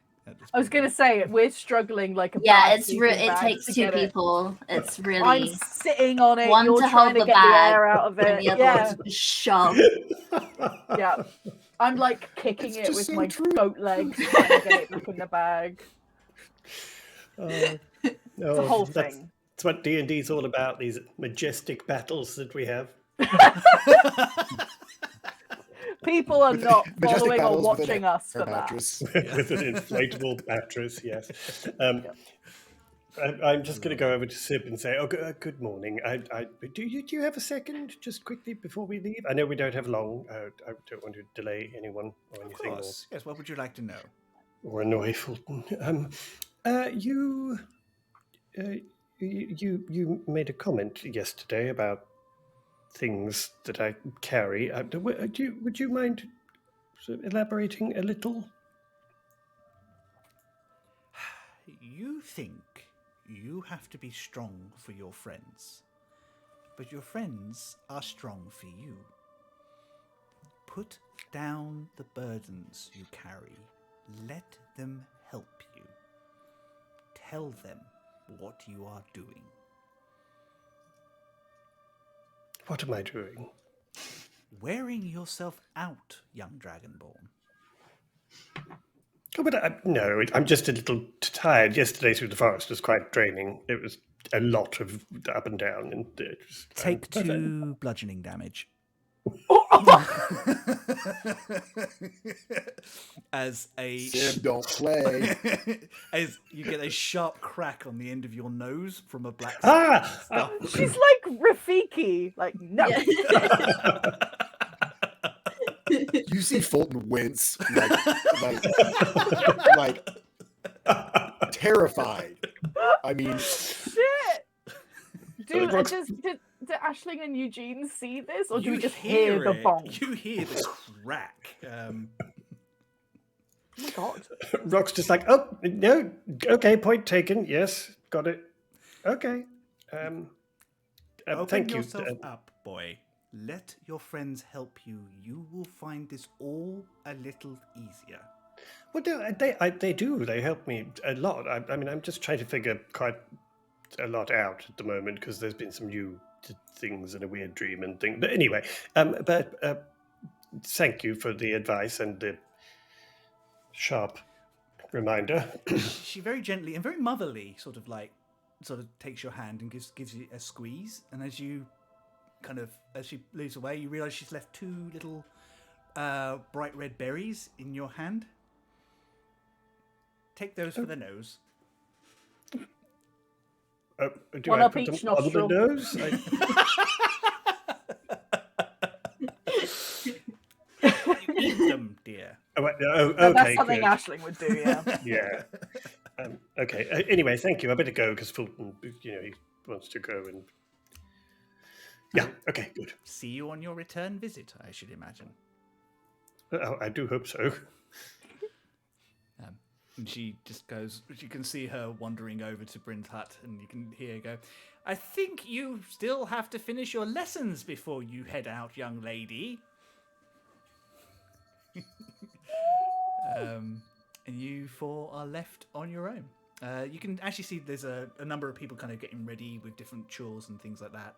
The people that stay in the enclave are prepping breakfast and food for the day and getting on with their tasks. But the rangers and hunters are heading out. It is definitely just after first light.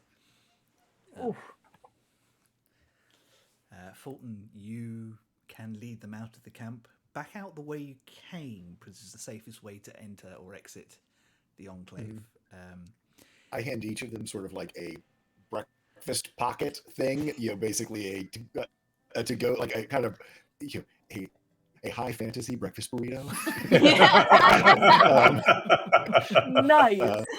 My favorite. For traveling with, so that they don't get distracted by all of the food and stuff. It's like I kind of like herd them out of the camp before like the smells of breakfast, a full cooked breakfast start wafting through. Oh, that's amazing. Hot Pockets. Yeah, Red really. Bull, absolutely. What a start to Many a the late day. night and Cornerstone early of morning. every adventure. Man, we have got a buzz on. You step out of the enclave and you feel that pressure again as you kind of shift between what is the safe space that Druids have created and back into the main forest. And the temperature almost drops instantaneously as well, as you realise that actually you were very nice and temperate all evening. Stepping out into that sort of dark, sort of like much more deeply misty sort of air. Stepping through, you kind of guess, those of you that are good at that sort of thing, probably sort of roughly west, heading... I know where we're going. I have a survival check on that challenge. Please. Do I get advantage on that because it's a mappy thing? It's not a mappy thing. It's I'm walking around in a strange environment thing. God damn it. After you've been here a couple of times, it's a mappy thing. It's still a 21, so... You're definitely heading west, probably a little north as well. Fulton keeps a brisk pace, but after yesterday, I think all of you managed to kind of keep up with it. His explanation that where you're going is far more dangerous becomes very quickly apparent. You have to stop on the path a couple of times. There's something large and reptilian with big leathery wings kind of darts through, and it kind of is clambering on one of the trees, trying to look inconspicuous. When you watch a huge spider come down and grip it and pull it up into the trees. You wait for the sounds to kind of stifle a little bit, Fulton, before you kind of wave them on very quickly, just in case. Yeah, I think Fulton, it's that, before the attack, before this ambush spider, I do stop, don't make a sound, and we are standing dead still, and I point to the raptory thing, the bird thing, as though it's the problem. But it's and then the spider comes, and you realize there's a much bigger, more awful problem. Ashley's just waiting for something to come and get the bloody spider. Yeah. That would be the foxes.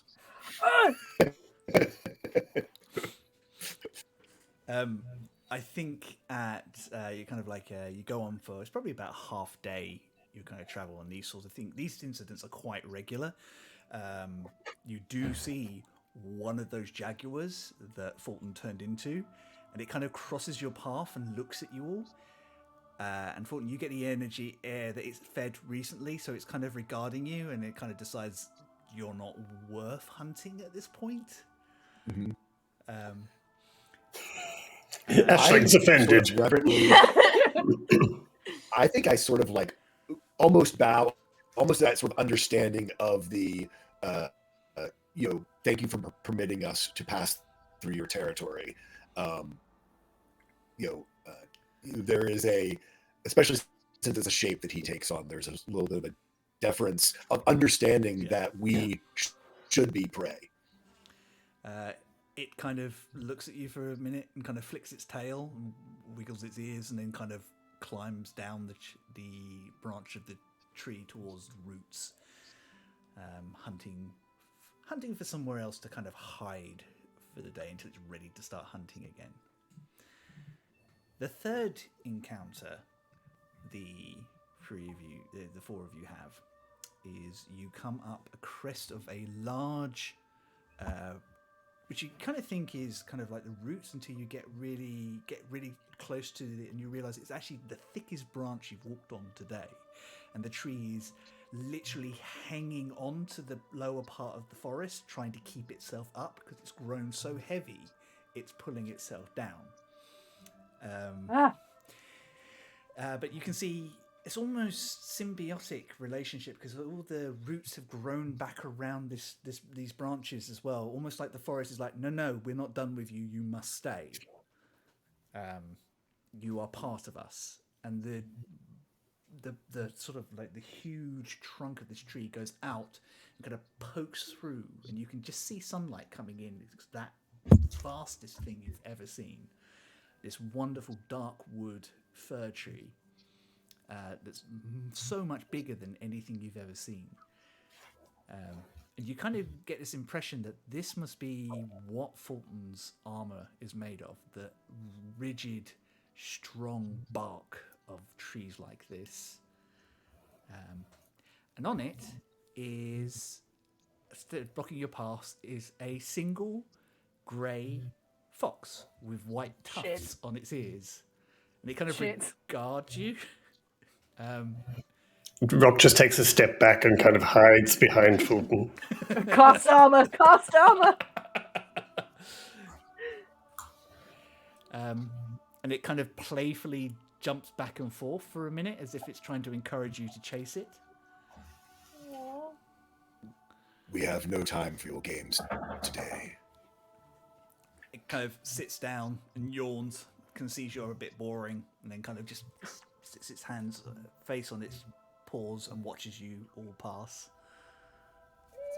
I know that trick as well, and I definitely keep an eye on it. Now that it's acted bored, which can be just as bad as it acting playful, and just always, I probably check head on swivel, checking back on, is that fox still there? Are there other foxes I have a perception. around? Are there? Yeah, any perception check of Oh, anyone who's no. looking. Oh, I am definitely Actually, looking. I'm gonna tell everyone to keep an eye out because Fulton knows again. Because Fulton, worried about them, is not paying as much, is not using his eyes as well. The old nat 1. Ooh. Oh no! Fulton was worried about them, and so he's unfortunately worried about an ambush. So his eyes aren't where they should be. Oh no! Did anyone else roll, and what did you get? Yeah, I got a 17. 17? I didn't do much better than Fulton. I got a 3. A 3? Oh, And got an actually- 18. An 18. Fulton is completely on a swivel, and I think, Rock, you actually reach out and grab Fulton by the arm as he nearly steps on what is a loose branch. Ooh. And Aisling, you just grab Eugene just in time as you can see just beyond him. There's 1, 2, 3, 4 sets of little tiny, softly glowing eyes, all watching you. Ooh. Very close Yeah, to I'll Eugene. just direct him like no. This is fine. I think Rock just grabs Fulton's arm and then goes, "Oh, so sorry, I didn't mean to." Anyway, just going to point at the. Those are. How big are Fulton's arms? I was just about to ask that. He's a big boy. Well, that's but deadly. also, I mean, 'cause Rock has a bit of a thing for arms. Rock is a little preoccupied with not being eaten alive. Oh, is he? and I'll point down. I'd say that the fox is only part of the problem, and he points to the loose twig that he sticks his belly is like fox trap, and I would sort of, instead of putting my full weight up a little bit, and you'll see that it's a pit that is opened up, and it's like this thorny trap that basically we would have fallen into to be, a fox fridge for us to stick around and be nibbled on. They set traps? It looks like something has dragged these thorny vines into this area and just kind of like loosely woven them as best they can. The fox that kind of introduced you kind of starts yapping angrily and just kind of chasing its tail for a second before it kind of stomps off into a higher branch out of reach from you all, and it just kind of glowers at you. Sorry? Fulton looks to Rock, and probably in the most genuine expression you've seen of him, says, "Thank you." Oh, yeah, of course, yes, sure. It takes all of the village to keep people safe, even those from far away. Well, yes. I mean, we do what we can. Yeah. I think Aisling and Eugene, you're kind of wandering up at this point. You can see Rock is quite clearly being complimented and is very awkward with it, as always. Oh, he's got the full Rock's getting given a compliment body language to him. Right, should we carry on? Oh yeah, Fulton wouldn't stop for long. I mean, very much. The forest is full of challenges and terrors and wonders, but you climb this long tree, go round the outer edge, and you can see that someone has thoughtfully hammered in like metal steps into this. And as you get close, I think, Rock, you realise, oh wait, those used to be parts of Imperial weapons. And suddenly what happened to the rest of the bits that they didn't want connected to the ship becomes a little more apparent. And you can see that they've built using everything in that sort of like Druid Ranger way that nothing is wasted. And also probably one of the few things that's hard enough to hammer into these trees. You climb up and you kind of end up on this wonderful kind of mix of branches from different trees. It kind of makes this natural path that's heading in the direction that Fulton knows you need to be. It's still incredibly misty and hard to see. And as you are getting to the crest of this natural road, you feel something moving in the fog. A large, draconic creature, a twisted beast that is neither man nor dragon, leaps out and nearly grabs Eugene, and just before its claws get to the half-elf, something large and there's a large carapace pair of pincers grip it, throwing it into the air and swallowing it whole, disappearing underneath it.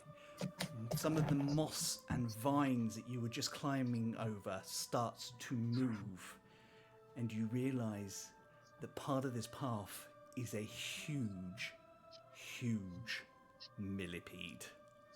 Ah! And that is where we're going to wrap up tonight. No! Chris, no! I agree, sweet. That's illegal. Every week.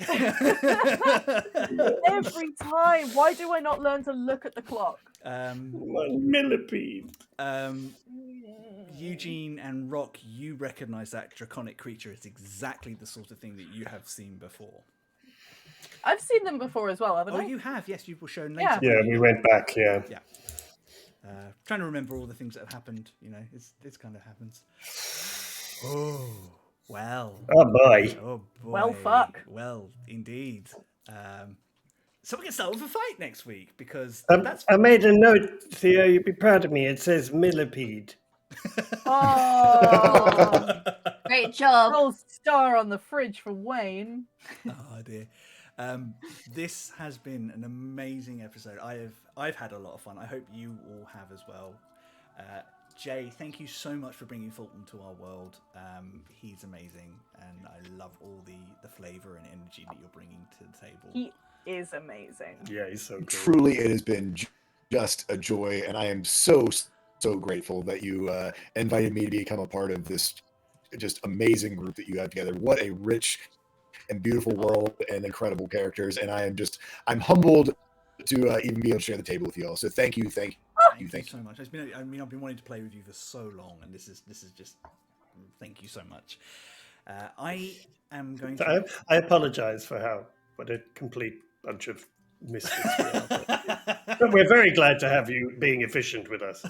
What do you mean misfits? We're a tactical, well-balanced, oiled machine. None of those words make any sense in this context. Nope. Oh, dear. Right, I guess better get you all to say what you've got coming up, where you can be found, and what's going on. I think we're going to start with Wayne, if that's okay. Sure. You can find me on most of the socials as WayneFic01 or on my website, which is waynefic.com. Please do drop me a message and give me a follow on Instagram and stuff. I have some new things in the works being created for a relaunch next year. So do sign up on my mailing list and follow me on the socials to find out about that kind of stuff. And otherwise, just thank you everybody for joining us and for watching us on YouTube and giving us a follow. It really does mean the world to us. So thank you. Absolutely amazing. Yeah, we really, really do appreciate any sort of help and support that you guys give us. It is always lovely to see so many of you engaging, and we love doing this. We're going to carry on doing this, but you just make it that much easier and better for us to do it. Theo, would you like to go next, please? I would love to. I have been Theo, and I will continue to be so, hopefully. You can find my artwork and the like at theoblueillustration.com. I have a shop on there if you want to buy some things. I'm not doing a great deal at the moment, other than writing a graphic novel. So I suppose I'm doing quite a lot, actually. Yeah. I was gonna say, Yeah. Not doing a great deal apart from writing a huge graphic novel that's going to be published worldwide. That's all. No big deal. No big deal. I don't think I've actually mentioned it on stream, but it has been announced now, so I can say that it will be published in the UK in April 2024. So Amazing. mark your calendars Yeah. if I manage to write it. No, you're No. you're fine. No pressure. Believe me, we will not be letting you forget it. No. No pressure, but some pressure. No, I don't mean Theo. I mean everyone else. I won't let them forget when it's coming out. Trust me. Yeah. Also, if you are interested, the article is in chat. The bookseller stop article right there. Just real quick. Also, Bookseller. April is my birthday, so I hope it comes out for my birthday. April's my That'd be birthday amazing. too. There you go. We only have A months in this family, apparently. Yep. Charlie, would you like to go next? Yeah. My stuff is at charlievince.com. That's all my illustration stuff. There is a shop as well. Not guaranteeing any kind of Christmas delivery because I'm just putting that one out there. Not a chance. But there's still some pretty stuff on there. And I also have free downloadables for some nice free digital stuff on my website as well. So feel free to go have a look. And I'm also on Twitch as well, just me drawing things very occasionally. So feel free to come say hi. It's fun. And It's a that's nice about chilled it. out- I chilled out drawing sadly, yeah, the drawing things. I do not have a bookseller article to promote, so Not that's- yet. Yet. Yeah. Not yet. Soon. I remember when I saw the bookseller thing for you, Theo, and I quite literally screamed, I like know. in real life, screamed. That was amazing. I still don't actually believe that it's real, so Ah, bonkers. We will, of course, keep everybody posted as soon as we are close to release. We will give you an update and things, and we'll remind Theo to remind you all as well. Yeah. Because that's what friends do. Jay, thank you for being our amazing guest. You're back with us next week as well, which I'm really excited for. Yes, I am.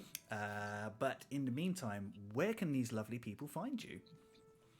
You can find me as Tall Squall at most all social media. I somehow was able to lock that in long ago. So you can find me as Tall Squall. And then as far as what I'm doing next, it's actually what I did. I published my first novel, Legacy of the Vermilion Blade. And please go and enjoy it. It is a traditional fantasy story with an asexual protagonist in a very LGBTQIA positive setting and world. And I hope you all enjoy it. It is about all the different wonderful relationships that myself being ace, that people can experience, and just that perspective of sort of a fantasy, traditional fantasy novel. So do check it out. There's an excerpt there, and actually the first 3 chapters are free on Amazon to read, to see if you like it and if it's your cup of tea. So anyway, that's me, and truly, again, what an absolute privilege to be here. Y'all are just the most lovely people, and I can't wait to be back next week and to yay, y'all get to see some of Fulton in action. He could do some stuff. I'm excited. Amazing. I'm looking forward to it. I'm yeah, and Jay, like I can only echo like how much we've enjoyed having you and how excited that we were to have you with us as well. So this is great. I really love this. I'm looking forward to next week. It's been fab. It has been fab. I guess that just leaves me. Hi, I am Chris Mepham. You can find me at chrismepham.com/links where everything is. Or if you're feeling lazy, just look on a social media site. I am at Chris Mepham RPG everywhere now. You can also directly look up Some Other Heroes, which is at Some Other Heroes. Some of the sites are not quite as active as the other. We're still trying to figure out in a post-Twitter takeover world what's best for us, but we're getting there. It's fine. But yeah, we will carry on posting and sharing and stuff. You can also always engage with us through Ko-fi. We have one of those where we're happy to receive messages as well, or just tune in on Twitch each week or our YouTube channel. We're everywhere. I agree with Sweet that we need a Tumblr now that We've got a the Tumblr. rich- We've got a Tumblr. Have we? Yeah. Yeah. How did I not know that? The day after the sale went, I went and got everything. Yeah. Eat the rich, folks. Eat the rich. Follow us on there, and also just let us know where you are as well, because if we want to make sure we're getting our information and sharing your stuff as well. So you're a wonderful community. We love doing this for you. We love having you around. Hi, Mum. Love you, Mum. Hi, Charlie's Charlie's mum. Hi, Charlie's mum. See, out of sync. We've just got to practice more. I know, guys. God. I was so late. I'm obviously She's gonna be Hey, livid. I'm playing my newbie She's gonna card. be livid. You're gonna have to answer to her about that. Hey, come Oh, on, no. Jay. You're shouting from Florida. It takes a while to get there. You know? Yeah. Yeah, exactly. Yes. Lovely people. Have an amazing week ahead. We will chat to you on the socials. This has been an amazing episode. You're all wonderful. We love you very much. Take care of each other and yourselves. Be kind. Bye-bye. Bye. Bye.